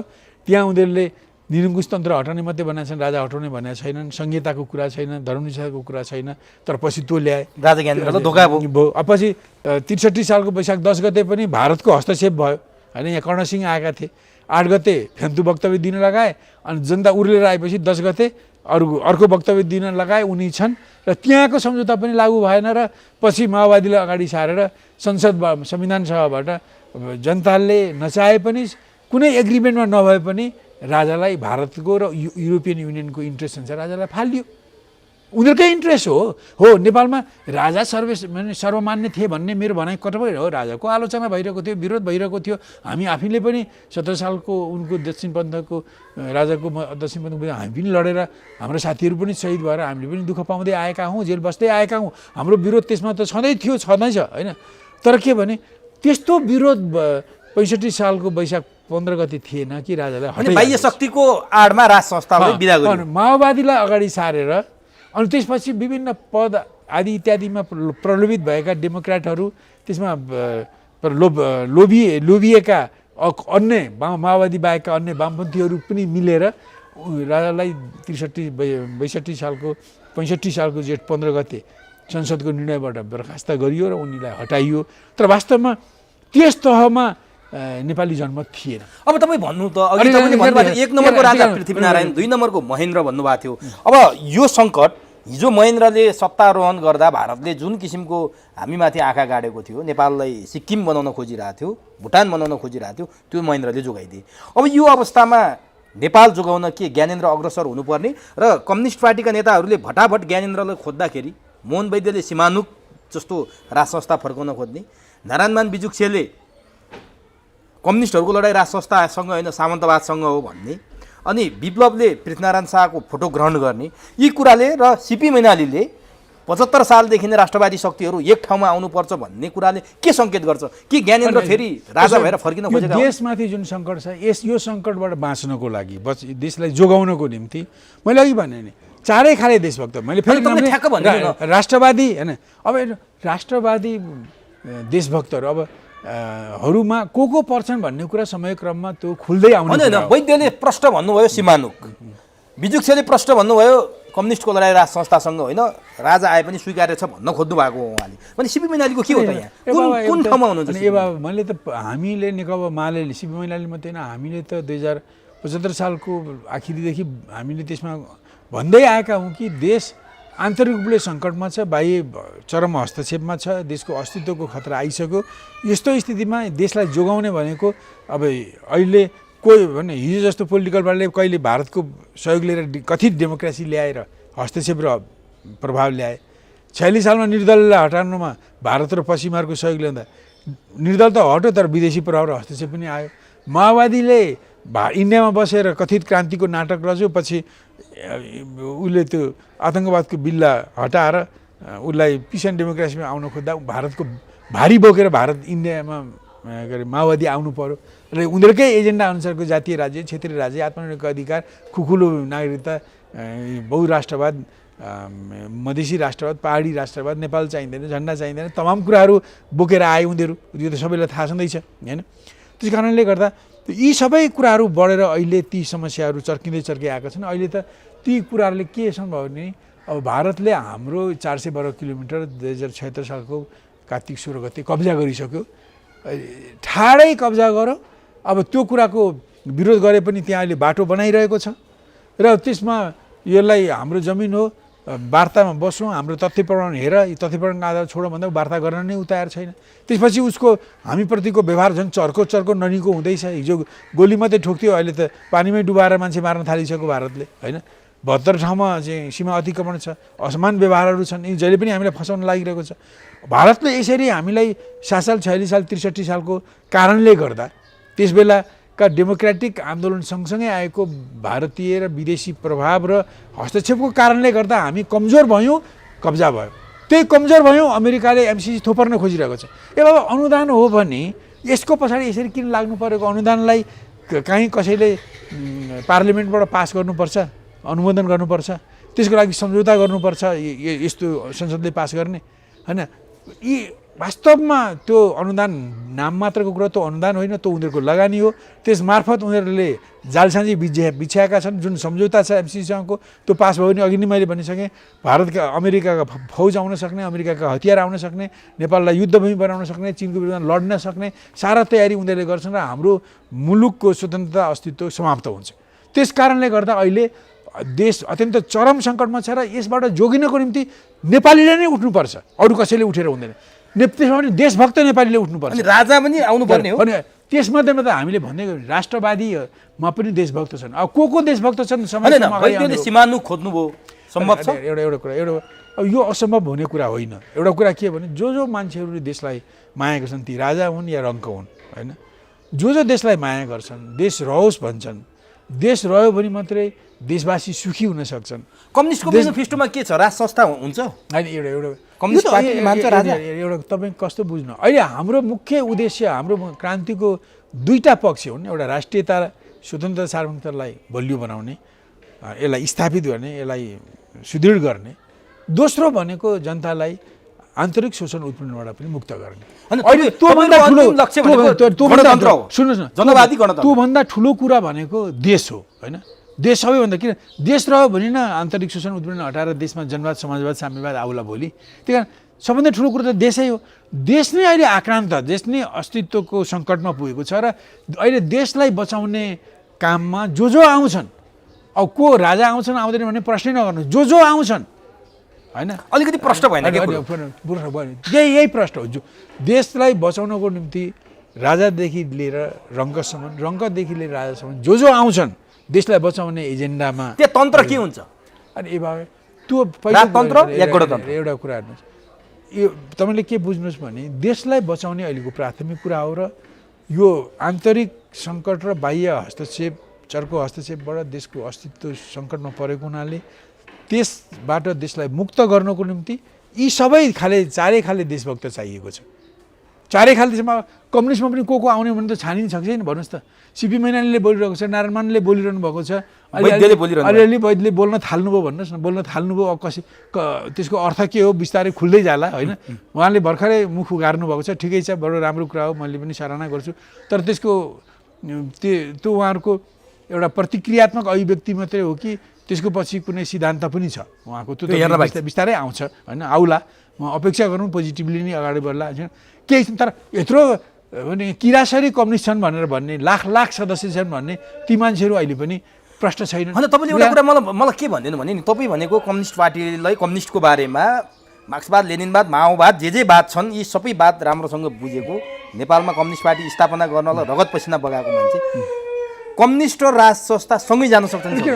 यो अहिलेको जुन घडी छ मैले भने यो अहिलेको बेलामा यदि देशलाई बचाउने आन्दोलनमा जुन भड्खालोमा जुन सङ्कटमा पुगेको छ त्यो भड्खालो र सङ्कटबाट देशलाई मुक्त गर्नको निम्ति बाहिर निकाल्नको निम्ति अहिले यहाँ देशभक्तहरूको आवश्यकता छ। देशभक्तहरू 4 खाले छन्।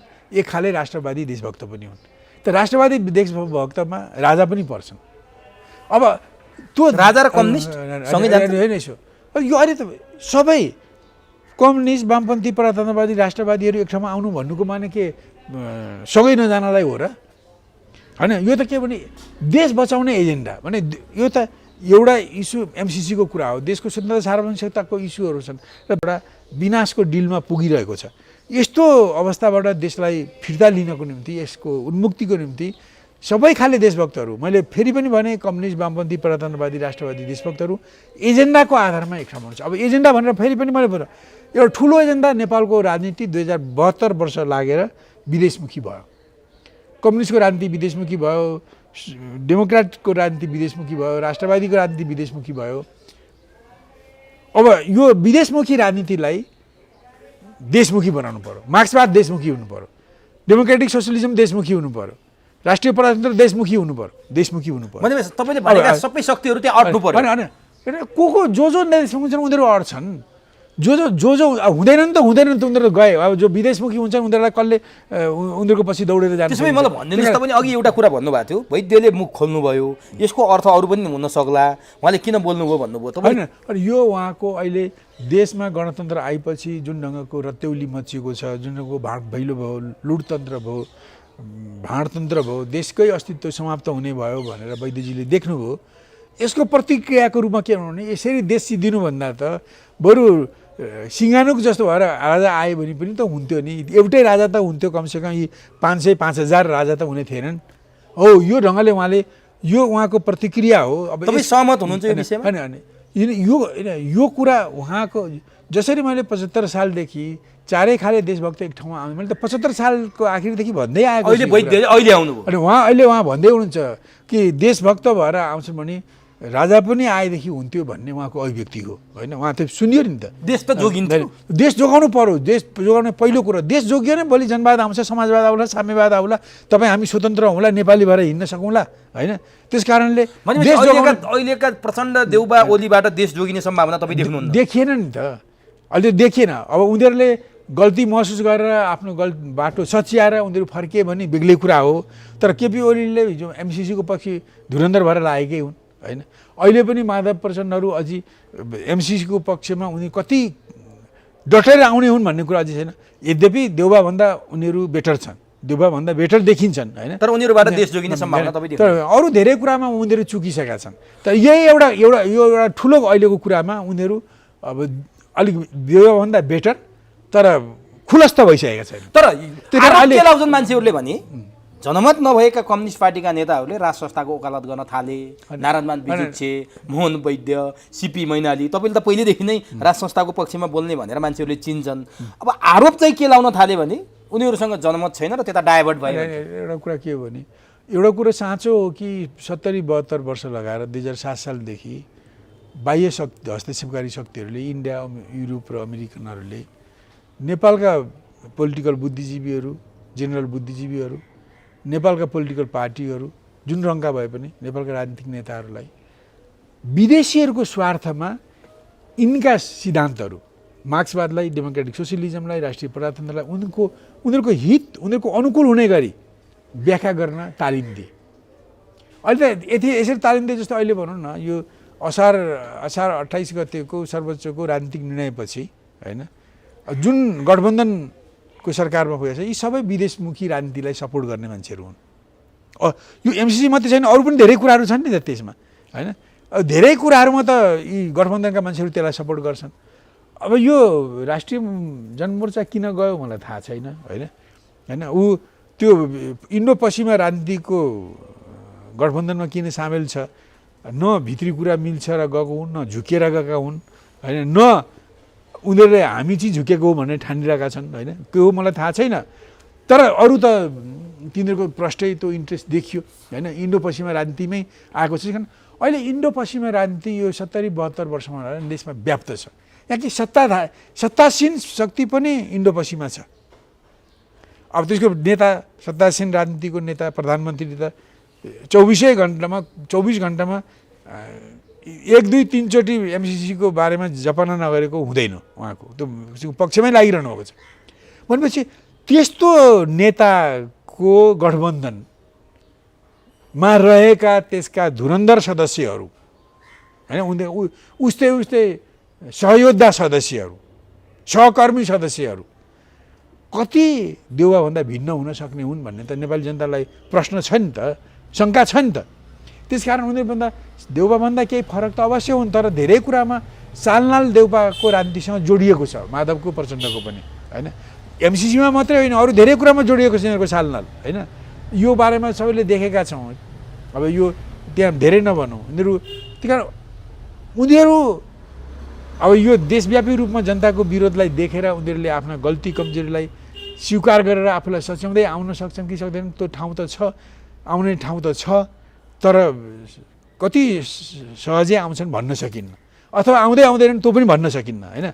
तर के भने मैले 2075 सालदेखि चारै खाले देशभक्तहरू इन्क्लुडिङ राष्ट्रवादी देशभक्तहरू एजेन्डामा आऊ, एउटा देश सिद्धान्तलाई देशमुखी ढङ्गले प्रयोग गर्नको निम्ति गर्न सहमत भएर आऊ, मार्क्सवादलाई, डेमोक्रेटिक प्रजातान्त्रिक समाजवादलाई, राष्ट्रिय प्रजातन्त्रलाई नेपालमुखी बनाउन सहमत भएर आऊ। यो जुन राजनीति छ, भ्रष्टीकृत भएको राजनीति छ होइन, सत्तामुखी, लाभमुखी, फाइदामुखी, भ्रष्टाचार युक्त होइन, भागबण्डाको जुन राजनीति छ, यसलाई सच्याउन आऊ। संविधानमा लेखिएका धेरै कुराहरू अहितकर छन् होइन, धेरै कुराहरू अहितकर ढङ्गले प्रयोग भइरहेका छन्। निर्वाचन प्रणाली, शासकीय स्वरूप, संहिताको यो संरचना भन्छु मैले, संहिता डल्दैन भनेर संहिताको यो प्रदेशसहितको संरचना मैले भन्छु। धर्मनिरपेक्षता घातक छ, यिनीहरूलाई देशमुखी ढङ्गले परिवर्तन गर्नको निम्ति आऊ। र 3टा कुराहरू सहमति बेगर परिवर्तन भएका हुन् भने अन्तर्राष्ट्रिय सहमति बेगर के राजतन्त्र, धर्मनिरपेक्ष संहिता र धर्मनिरपेक्षता, यी चाहिँ भारतमा 12 बुँदे सहमतिमा पनि छैन, यो 62 सालको 12 बुँदे सहमतिमा पनि छैन, दोस्रो दिल्ली समझौतामा पनि छैन, र 63 सालको वैशाख 10 गते भारतको हस्तक्षेपकारी उपस्थिति, कर्णसिंहको उपस्थितिमा भएको सम्झौतामा पनि छैन। त्यसकारण यी फेरबदल त्यो गरे र त्यो गरी परिवर्तन गरेपछि पनि तिनीहरू त्यो सम्झौतामा नभएको कुरो माओवादीलाई अगाडि सारेर केही लोभ लाभका शिकार भएका मान्छेहरूलाई लिएर ती परिवर्तन त गरिए, र ती परिवर्तनले देशको कल्याण गरेन, जनताको कल्याण गरेन, देशलाई बलियो बनाएन, कमजोर बनायो। जनताले विरोध गरिरहेका छन्। त्यसकारण ती विषयहरूमा जनताले पोलिटिकल पार्टीहरूको ध्यान आकर्षण गरिरहेका छन्। तपाईँहरूले जे ल्याउनु भयो सम्झौता विपरीत जे ल्याउनु भयो त्यसले हानि गरो, देशलाई जोगाउने भएन, देशलाई विनाश गरिरहेको छ, यसको यसलाई अस्तित्वविहीन बनाइरहेको छ भनेर जनता कराइरहेका छन्। तर त्यसलाई अब केही दलहरूले, जस्तो खास गरी गठबन्धनका कार्य दलहरू त त्यसलाई एकदम ती जनताका ती आवाजलाई कुल्चिनको निम्ति आएका हुन्, जसको अगुवाई एकापट्टि शेरबहादुर देउवाले गर्नुहुन्छ, अर्कोपट्टि बाबुराम भट्टराईले गर्नुहुन्छ। त्यसको पछि लाग्नेहरू प्रचण्ड माधवहरू छन् होइन। किनभने त्यो जुन कुराहरू भए, जुन हिजोको सहमति, अन्तर्राष्ट्रिय हस्तक्षेपकारी सहमति विपरीत भएका छन्, त्यसले हानि गरो भनेर जनताले भनिरहेका छन्। जनताको यो भन्नलाई कति हदसम्म सम्बोधन गर्ने, कसरी सम्बोधन गर्ने सोच्नु पर्यो नि। अब बेला आयो। अब त्यस कारणले गर्दा यस्ता कुराहरूमा को एउटा साझा एजेन्डामा आउने हुन् होइन, त्यो यी चारैवटा सबैमा को आउने हुन्, आउनुपर्छ होइन। अहिले भन्छु मैले अरू पनि सुने जस्तो अहिले आएर यो जुन तेस्रो पटक आएको संसदीय परिपाटी, तेस्रो पटक सुधारिएर आएको संसदीय परिपाटी पनि असफल भयो। अब तपाईँ सुन्नुहोस् न, असफल त अब यो लुटतन्त्र भयो, यो धनतन्त्र भयो होइन, यो भागभण्डाको राजनीति भयो। अब त यहाँ के भयो भने सर्वोच्च अदालत न्यायालयले पनि कार्यकारीसँग संवैधानिक नियुक्तिको निम्ति र कार्यकारी मन्त्रीको नियुक्तिको निम्ति चाहिँ भागभन्डा पाउन थाल्यो। पछि अब यसको औचित्य रहेन के, अब यो यो यो यो यो सिस्टम सिद्धियो, कोल्याप्स भयो। त्यस कारण यो अब हामीहरूले 7 सालमा संसद आयो, 70 सालमा जोखिममा खतरामा पर्यो, अब 46 सालमा आयो फेरि खतरामा पर्यो, 63 सालमा आयो त्यसलाई सुधारेर ल्याइएको थियो विगतमा यस्तो भयो भनेर त्यो पनि खत्तम भयो। त्यस कारण यो संसदीय परिपाटीले नेपाली जनताको निम्ति केही डेलिभर गर्दैन, यसलाई बिदा दिनुपर्छ। र हामी भन्छौँ, नेकपा एमाले भन्छ अहिलेको विकल्प के हो भने हामी ठिक छ अहिले यो पुँजीवादी जनतन्त्र छ, पुँजीवादी प्रजातन्त्र छ, बुर्जुवा प्रजातन्त्र छ, यसलाई अलिकति देशमुखी बनाऊ, देशमुखी प्रजातन्त्र बनाऊ होइन, जनतामुखी प्रजातन्त्र बनाऊ र प्रत्यक्ष निर्वाचित प्रधानमन्त्री भएको र अप्रत्यक्ष निर्वाचित राष्ट्र प्रमुख भएको, के राजा हुनसक्छ राष्ट्र प्रमुख भनेर भनेपछि जो पनि हुनसक्छ होइन, जो पनि को हुनसक्छ त्यो इन कोर्स अफ टाइम पत्तो लाग्ने कुरा हो होइन। त्यही कारण हामी राष्ट्र प्रमुख चाहिन्छ र प्रधानमन्त्री चाहिन्छ, प्रधानमन्त्री कार्यकारी हुन्, राष्ट्र प्रमुख अप्रत्यक्ष निर्वाचित भनौँ त्यो कति भने संवैधानिक हुन् होइन, संवैधानिक हुन्, कति के अधिकार दिने नदिने त्यसले बताउने कुरा हो होइन, त्यो होस्, हामी यो चाहन्छौँ। यस कारण यो सिस्टम जुन छ यो तेस्रो पटक संविधानले ल्याएको सिस्टम असफल भयो, यसलाई खारेज गरौँ होइन, र यसको विकल्प भनेको त्यो गरौँ। र यसको साथसाथै मैले भन्छु यसको विकल्प भनेको सिस्टममा विकल्प हो प्रत्यक्ष निर्वाचित प्रधानमन्त्री र संवैधानिक राष्ट्र प्रमुख एक। यसको राजनीति भनेको के भन्दा यसको राजनीति भनेको जनता नै सार्वभौमिक सत्ता र राजकीय सत्ताको मालिक हो भन्ने सच्चाइलाई आत्मसात गर्ने डेमोक्रेसी। जनता नै सार्वभौमिक सत्ता र राजकीय सत्ताको हो भने 47 सालमा खालि सार्वभौमिक सत्ता मात्रै जनताको भनिन्थ्यो, अब 63 सालमा राजकीय सत्ता र सार्वभौमिक सत्ता दुवैको मालिक स्वामी स्रोत जनता हो भनेर स्वीकार गरेर त्रिपक्षीय सम्झौता भएको छ। यस हदसम्मको फराकिलो, यसलाई मान्ने डेमोक्रेसी होइन, कुरा बुझ्नु, यसलाई मान्ने सबै सङ्घ संस्था पोलिटिकल पार्टी व्यक्ति सबै सामेल हुन सक्छन्। यो यो यो जुन 63 सालको जुन त्रिपक्षीय सहमतिलाई मान्ने सबै यसमा सामेल हुन सक्छन्। त्यही कारण त्यो त्यति फराकिलो भएको जनमुखी जनपक्षीय पुँजीवादी प्रजातन्त्र एउटा मैले एउटा विकल्प भनेको यो राजनीतिमा जनमुखी प्रजातन्त्र जसको गुदी जनता नै सार्वभौमिक सत्ता र राजकीय सत्ताको मालिक हो भन्ने सच्चाइलाई स्वीकार गर्ने, सबै सङ्घ संस्था व्यक्ति पोलिटिकल पार्टी सामेल हुन सक्ने एक पोलिटिक्स यस प्रकारले जनमुखी पुँजीवादी प्रजातन्त्र हो होइन। जनमुखी पुँजीवादी प्रजातन्त्र यो मैले यहाँ कम्युनिस्ट प्रजातन्त्र जनगणतन्त्रको मैले कुरा गरेको छैन। यो जनगणतन्त्र कम्युनिस्ट गणतन्त्र भविष्यको कुरा हो, त्यो छ, त्यो कुरामा देश एकचोटि पुग्छ नै, तर आज पुग्न सक्दैन। मैले व्याख्या गरेन, देशभित्रको अवस्थाले देश बाहिरको अवस्थाले अहिले कम्युनिस्ट गणतन्त्रमा पुग्ने अहिले अवस्था छैन, त्यो भविष्यको कुरा हो होइन। त्यो अहिले जनमुखी पुँजीवादी प्रजातन्त्र यसको स्वरूप हो एक राजनीतिमा यति।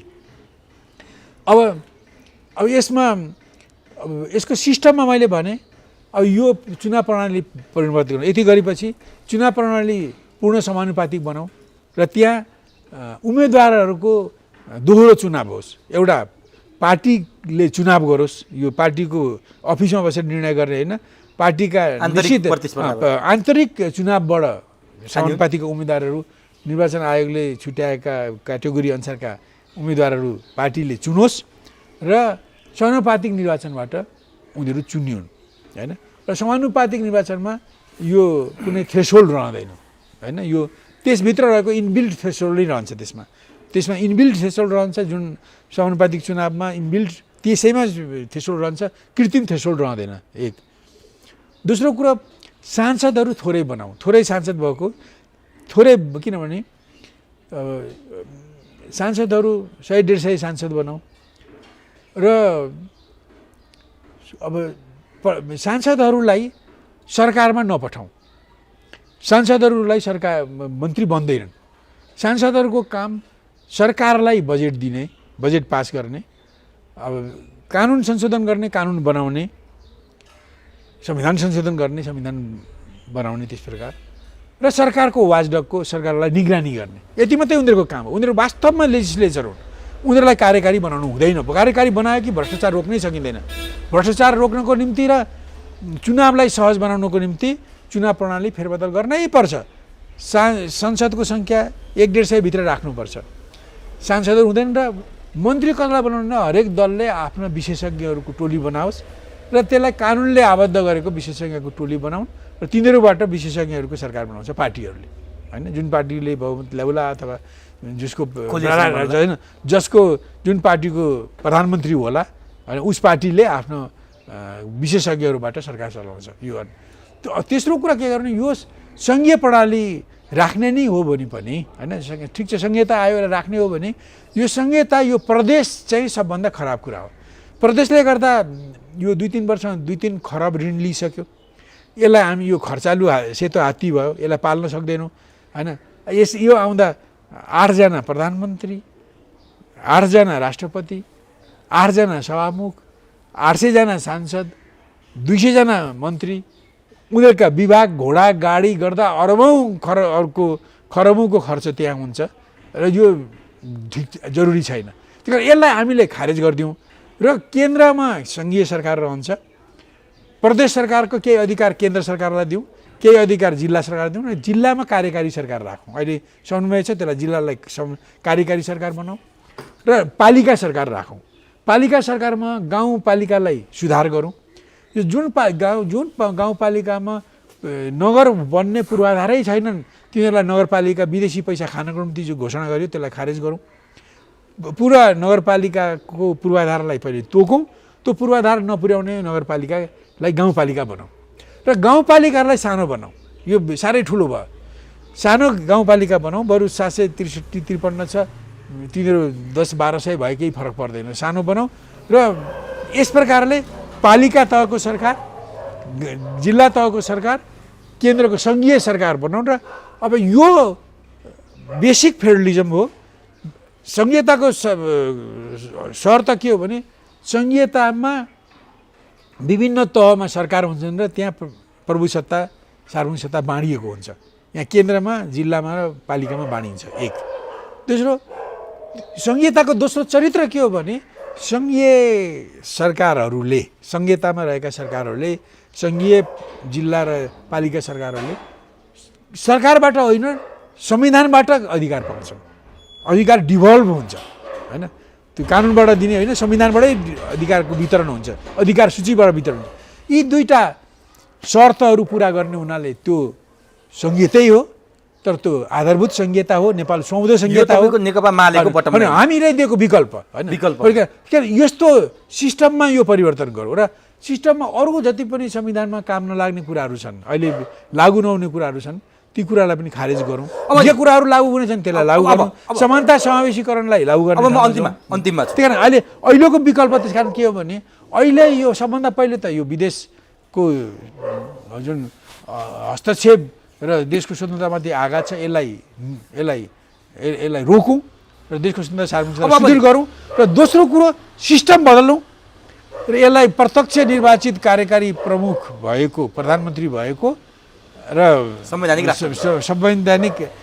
राष्ट्र प्रमुख भएको बेलायौँ, चुनाव प्रणाली बदल्नु, सङ्घीयताको त्यो प्रदेशलाई खारेज गरौँ र सङ्घीयता राखौँ, धर्मनिरपेक्षलाई खारेज गरौँ, धर्म मैत्री राज्य बनाऊ, भ्रम भएर प्रबन्धनले गरिने धर्मान्तरणलाई रोकौँ, त्यसलाई निरुत्साहित गरौँ, पूर्वीय सभ्यता र सनातनी संस्कृतिलाई प्रोत्साहित गरौँ। अब यो तपाईँहरूको यो हाम्रो विकल्प हो। अब म अन्तिममा दसैँको यो जुन नेपालीहरूको महान पर्व बडा दसैँ थियो, त्यसको दसैँ मनाइरहँदा राजा ज्ञानेन्द्रको एउटा भिडियो सन्देश पनि आयो, विज्ञप्ति पनि आयो। अघि तपाईँले पनि थोरै भन्नुभयो, म यही कुरामा जोड्न चाहन्छु कि राजाले मुख खोलेर प्रजातन्त्र र राजतन्त्र सँगै हुनुपर्छ, त्यो एउटा बिना अर्को विकल्प त्यो कल्पना गर्न सकिँदैन भन्ने तरिकाले राय व्यक्त गरे। के हुनसक्छ ज्ञानेन्द्र?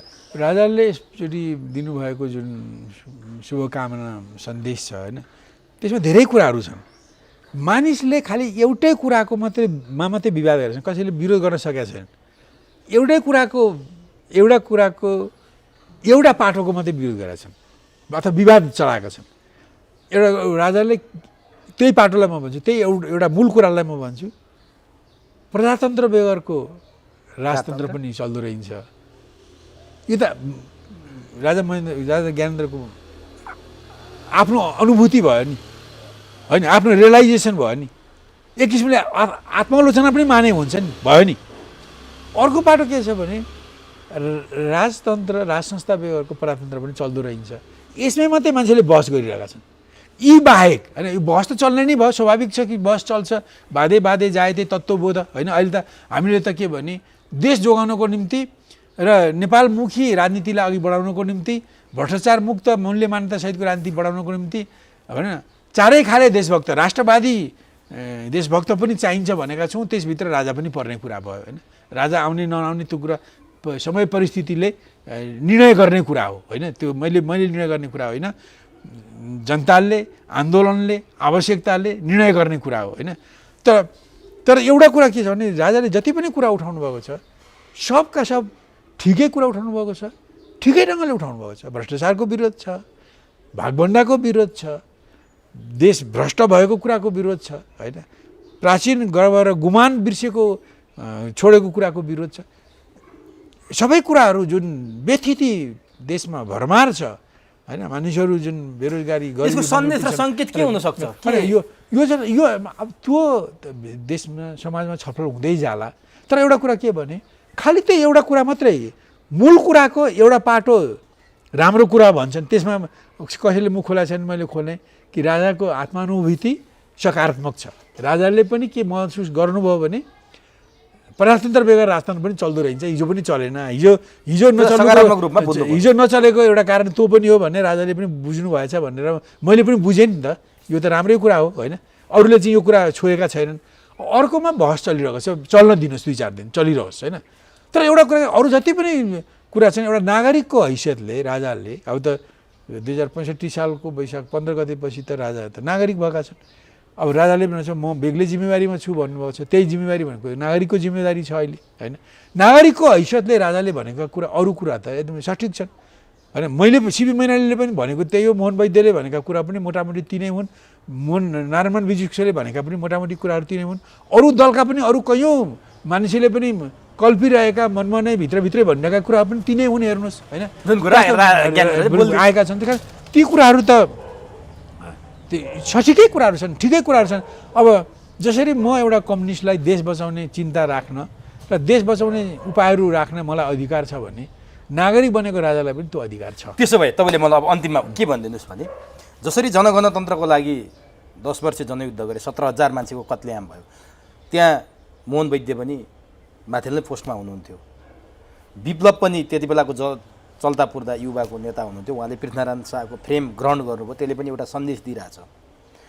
वैद्यले सिमानुक जस्तो राजा खोज्ने, विप्लवले पृथ्वीनारायण शाहको फ्रेम ग्रहण गर्ने, नारायण विजुक्सेले त्यो बोल्ने, सिपी मैनाली यो बोल्ने, प्रचण्ड र बाबुराम पनि भोलि राज संस्थाको पक्षमा पर्लक्कै पल्टेर आउने सम्भावना देख्नु चाहिँ देख्नु। एउटा कुरा यो नेपालको विदेश प्रभावित राजनीतिमा कुनै कुरा पनि चरित्रलाई हेरेर प्रवृत्तिलाई हेरेर भन्न सकिँदैन।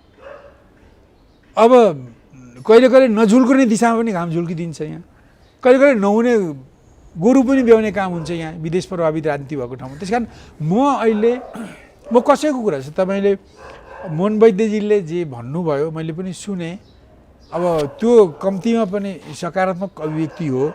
मैले त्यसलाई उहाँको अहिलेका एउटा राजालाई हटाएर हजारवटा राजा बनेर देशमा जुन व्यथिति आएको छ त्यसप्रतिको एउटा प्रतिक्रियात्मक अभिव्यक्ति हो भनेर म कन्भिन्स छु।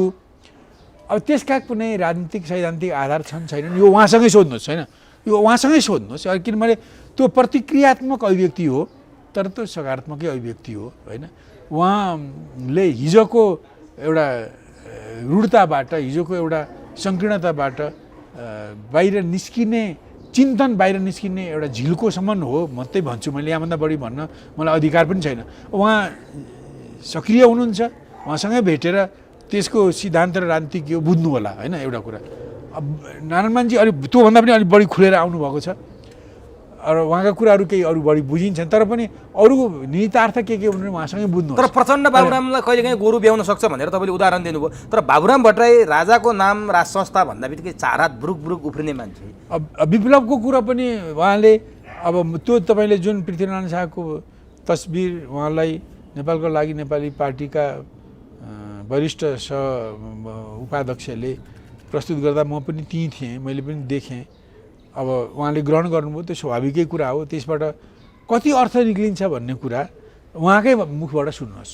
अब त्यो अहिले धेरै धेरै अर्थ अब एउटा कुरा म यदि भन्छु, तपाईँलाई पनि कुनै ठाउँमा गएको बेला कसैले हानिकारक नभएको कुनै गिफ्ट दियो भने, हानिकारक नभएको जस्तो विषय दियो भने त लिनुहुन्न अवश्य नै होइन, तर हानिकारक नभएको कुनै उपहार दियो भने तपाईँ लिनुहुन्छ। त्यस तहको ग्रहण मात्रै पनि हुनसक्छ। सुन्नुहोस्, अथवा त्योभन्दा त्यसको राजनीतिक अर्थको ग्रहण पनि हुनसक्छ। त्यही कारण त्यो बढी अर्थ लगाइ हिँड्नुभन्दा जब मान्छे जीवितै हुनुहुन्छ उहाँसँगै सोध्नु। ठिक छ। अब अर्को यतापट्टि जहाँ तपाईँको प्रश्न छ, हेर्नुहोस्,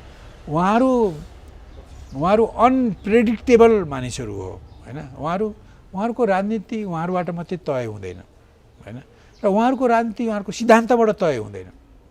उहाँहरूको सिद्धान्त छिर्के खैला बैला मिसिएको हुन्छ, क्या मिश्रित सिद्धान्त हुन्छ उहाँहरूको, के हुन्छ होइन। जस्तो अहिले इन्डो पश्चिमा राजनीतिमा हुनुहुन्छ उहाँहरू। त्यस कारण उहाँले बोक्छु भनेको मार्क्सवादको आधारमा पनि बोल्न सकिँदैन, भन्न सकिँदैन। अब उहाँहरूले जुन गतिविधि गर्नुभयो त्यसको आधारमा लख काटेर पनि भन्न सकिँदैन। र त्यस्तो भएकोले उहाँको जहाँसम्म कुरा छ हेर्नुहोस्, उहाँ सुरुदेखि नै उहाँ कम्युनिस्ट नहुँदा पनि उहाँ काङ्ग्रेससँग पनि जाने उहाँको प्रयत्न थियो। त्यसबाट पनि मैले पाएको जानकारी अनुसार यो झुटो होइन होला, उहाँले सबभन्दा पहिले नेपाली काङ्ग्रेस चाहिँ संवैधानिक राजतन्त्रको मान्यता छोडेर पुँजीवादी गणतन्त्रको मान्यतामा आओस् भनेर खुब कोसिस गर्नुभयो। उहाँ त्यो गरेको भए उहाँ नेपाली काङ्ग्रेसमै हुनुहुन्थ्यो। त्यो नभएपछि त्यस बेला समयमा मोहन विक्रम सिंह कामरेडले 2031 सालदेखि देशभक्त जनतान्त्रिक शक्तिहरूको सरकार भनेर एउटा गणतान्त्रिक सरकारको शान्तिपूर्ण परिकल्पना गर्नुभएको थियो। त्यसले आमूल परिवर्तन, त्यो जनगणतन्त्रको सरकार होइन, त्यसले आमूल परिवर्तन गर्ने सरकार होइन, तर त्यो एउटा पुँजीवादी गणतन्त्रको अहिलेको गणतन्त्र जस्तै भारतको गणतन्त्र जस्तै एउटा गणतन्त्र हो। अनि उहाँ चाहिँ त्यसपछि काङ्ग्रेसमाले पुँजीवादी गणतन्त्र बुर्जुवा गणतन्त्रमा नआएपछि उहाँ मसालमा पुग्नुभयो र मसालमा सामेल हुनुभयो। त्यो कार्यनीति देखेरै सामेल हुनुभएको भन्ने मलाई लाग्छ। त्यसपछि हुँदा खाँदा माओवादीले 52 सालपछि जनगणतन्त्र ल्याउने तत्काल जनगणतन्त्र स्थापना गर्ने उद्देश्यले सशस्त्र सङ्घर्ष 52 सालदेखि सुरु गर्नुभयो। त्यसपछि 53 सालदेखि उहाँहरू इन्डियामा सर्नुभयो, उहाँले अड्डा इन्डियामा लानुभयो। इन्डियाले हिजै बिपीलाई पनि भारतमा नआऊ, इन्डियामै बसेर आन्दोलन गर भनेर 2033 सालको पुस 16 गते पनि पटना एयरपोर्टमा पनि बिन्ती गरे हो, तर उहाँले नमानेको हो। त्यस्तै इन्डियाले नेकपा मालेलाई पनि 46 सालमा बहुदलको निम्ति सङ्घर्ष गर्ने भएपछि अब इन्डियामा आमन्त्रण गरेकै हो, राजाको विरुद्धमा हतियार उठाऊ, हामी इन्डियामा सेल्टर दिन्छौँ भनेकै हो, मालेले नमानेको। माओवादीले सशस्त्र सङ्घर्ष जनगणतन्त्रको निम्ति गरे, राजतन्त्र फाल्ने मात्रै होइन, कम्युनिस्ट गणतन्त्र ल्याउनको निम्ति गरे। अब पछि सुरक्षाको कारण देखाएर उनीहरू भारतमा सरे। जे भारतले खोजेको थियो त्यही गरे उनीहरूले। अब यो अघिल्लो कुरा भारतको सल्लाहमा गरेको भन्ने मसँग कुनै प्रमाण छैन। त्यस कारण माओवादीले सशस्त्र सङ्घर्ष गरेर जनगणतन्त्र ल्याउने कुरा चाहिँ भारतको सल्लाहमा गरौँ भनेर मैले आजसम्म भनेको पनि छैन। तबसम्म भन्दिनँ जबसम्म प्रमाण पाउँदिनँ होइन। तर यो चाहिँ मेरो शङ्का छ कि भारतमा सर्ने कुरा चाहिँ भारतको सल्लाहबाटै भयो। राज संस्था, नेपालको राज संस्था होइन, यो सशस्त्र सङ्घर्ष सुरु गरेपछि हेडक्वार्टर सार्ने कुरा चाहिँ काहीँ न काहीँबाट भारतको अप्रत्यक्ष सल्लाह थियो होला। किनभने बिपीलाई पनि उनीहरूले भारतमै राख्न खोजेका थिए, मालेलाई पनि उनीहरूले 46 सालमा भारतमै लान खोजेका थिए। त उनीहरूलाई अब सुरु गरेपछि उनीहरूलाई विभिन्न डर त्रास देखाएर पनि भारतमा लगे होला नि जस्तो मलाई लाग्छ। यसमा चाहिँ शङ्का म गर्छु, अघिल्लोमा शङ्का गरिनँ। त्यसपछि उनीहरूले पुरा उनीहरूलाई सहयोग गरे होइन, चाहे जति सहयोग गरे। उनीहरूलाई खानपिन हिँडडुल बसफुड सेल्टर अब कट्टा सट्टा किन्ने ठुल्ठुला AK-47 आदि इत्यादि सबै किन्ने ट्रेनिङ लिने सूचना दिने सारा कुरा उनीहरूबाट भयो। वास्तवमा भारतको सहयोगमै त्यो भएको थियो र भारतले त्यो गर्नको निम्ति नि राजा वीरेन्द्रले 2031 सालमा नेपाललाई शान्ति क्षेत्र घोषणा गरियोस् भन्ने प्रस्तावलाई 120 मुलुकले स्वीकार गर्दा समर्थन गर्दा पनि भारतले नगरेको माओवादी जस्ता इलिमेन्टलाई पाल्नको निम्ति हो, उनीहरूलाई चलाउनकै निम्ति हो। यो किटेर भन्छु म। त त्यस हिसाबले प्रचण्डहरूलाई उसले सुरु गरेपछि उनीहरूले भारतमा आमन्त्रण गरे, उनीहरू त्यहाँ गए, उनीहरूलाई भरपुर सहयोग गरे र आफ्नो पकडबाट बाहिर नजाउनु भन्नुको निम्ति उनीहरूलाई तगारो लगाइदिए। उनीहरूलाई भारतमा गएपछि टेरोरिस्ट घोषणा गरिदिए र भारतको सिफारिसले गर्दा इन्टरपोलले टेरोरिस्ट ट्याग हटाउँदैन थियो। अनि त्यसपछि फर्कने अब जब दाङको हतियार माओवादीले हातमा पारेपछि अब यति भएपछि राजालाई तर्साएर हटाउन सकिन्छ भनेर वैद्य हाम्रो गजुरेलहरूलाई जेलमा राखेर उनीहरूलाई डर त्रास दिएर यो मास्टरमाइन्ड बाबुरामको थियो भन्छन् हो। यो अनि बाबुराम त त्यसका निकटका कार्यान्वयनकर्ता हुन्, मास्टरमाइन्ड त हो। रको मास्टरमाइन्डमा बाबुराम कार्यान्वयन पात्र भए। रकै कर्मी हुन्, रका कुनै त्यही भएर राज संस्था राजा भन्दा बित्तिकै बाबुराम बुरुक बुरुक उफ्रिनु। त्यस्तो गरेर त्यति मेहनत गरेर उनीहरूले होइन यत्रो नाटक गरेर होइन बिपीबाट भएन, अब मालेबाट भएन, त्यसपछि माओवादीलाई यसरी परिबन्धमा पारेर उनीहरूको माध्यमबाट प्रचण्डबाट एकदम ताबडतोड सशस्त्र सङ्घर्ष गराएर शक्ति बनाउने, बाबुरामबाट त्यसलाई फर्कने बाटो बनाउने। एकैचोटि दुईवटा थिए कि प्रचण्ड नभएको भए यति ताबडतोड लडाइँ, यत्रो 17,000 मान्छे मर्ने मार्ने लडाइँ भएर माओवादीले यति शक्ति बन्ने थिएन। जनगणना र त्यो गराउने भारतले त किन गराउनु दिएको भन्दा कम्युनिस्ट गणतन्त्रमा जान त होइन नि त। यिनीहरू त भ्रममा थिए प्रचण्डहरू। यसै गर्दै गर्दै हामी कम्युनिस्ट गणतन्त्र ल्याउँछौँ भन्ने यिनीहरूले न भारतलाई चिने न उनीहरूले देशलाई चिने, दुईवटालाई चिनेनन् यिनीहरूले। उनीहरू गणतन्त्र आउँछ कि भनेर उनीहरू लागेर उनीहरू त्यही गणतन्त्रको निम्तिबाट भेडिया धसान गरेर गए, शक्ति बनाए, उनीहरूलाई शक्ति बनाउन दियो। र अब पर्याप्त शक्ति बनेपछि उनीहरूलाई छोड्ने हो भने भिन्डरवाले प्रभाकरण हुने खतरा भएपछि उनीहरूलाई फेरि लगाम खैँचेर उनीहरूको नेट त्यो जाल खैँचिँदै उनीहरूलाई बारामुन्देको ढुङ्ग्रामा ल्याए। अब यो कुरा त यो यसरी आएको हुनाले अब यो गर्ने कुराको यो सबै कुरा बुझ्ने चाहिँ होइन यो बाबुराम भट्टराई हुन्। बाबुराम भट्टराईलाई यो थाहा थियो, प्रचण्डलाई थाहा थिएन। प्रचण्डलाई थाहा थिएन। प्रचण्ड चाहिँ यो भनौँ न यो रको खुङ्गीमा प्रचण्डको माध्यमबाट गए, बाबुरामको माध्यमबाट बाबुरामको माध्यमबाट प्रचण्ड गए होइन। अब यो कुरा सबै छताछुल्लो भइसक्यो। त्यस्तो भएकोले बाबुरामको त यो कमाइ हो। उनले त विदेशीहरूको तारतम्यमा गएर क्रिस्चियनहरूको सहयोग लिएर इन्डियाको सहयोग लिएर जे गरे यो त उनको कमाइ हो। त उनले कमाइ त बचाउन खोज्छन् नि, त्यही भएर बुरबुर उफ्रिने कारणै त्यही हो। अब अहिले यस्ता कुराहरूमा मलाई लाग्छ अब धेरै होइन अब बिचमा जे जति गल्ती कमजोरी गरेको भए पनि अब माधव प्रचण्ड केपी ओलीले यी अभिव्यक्ति विरुद्धमा बुरुक उफ्रिने बेला छैन।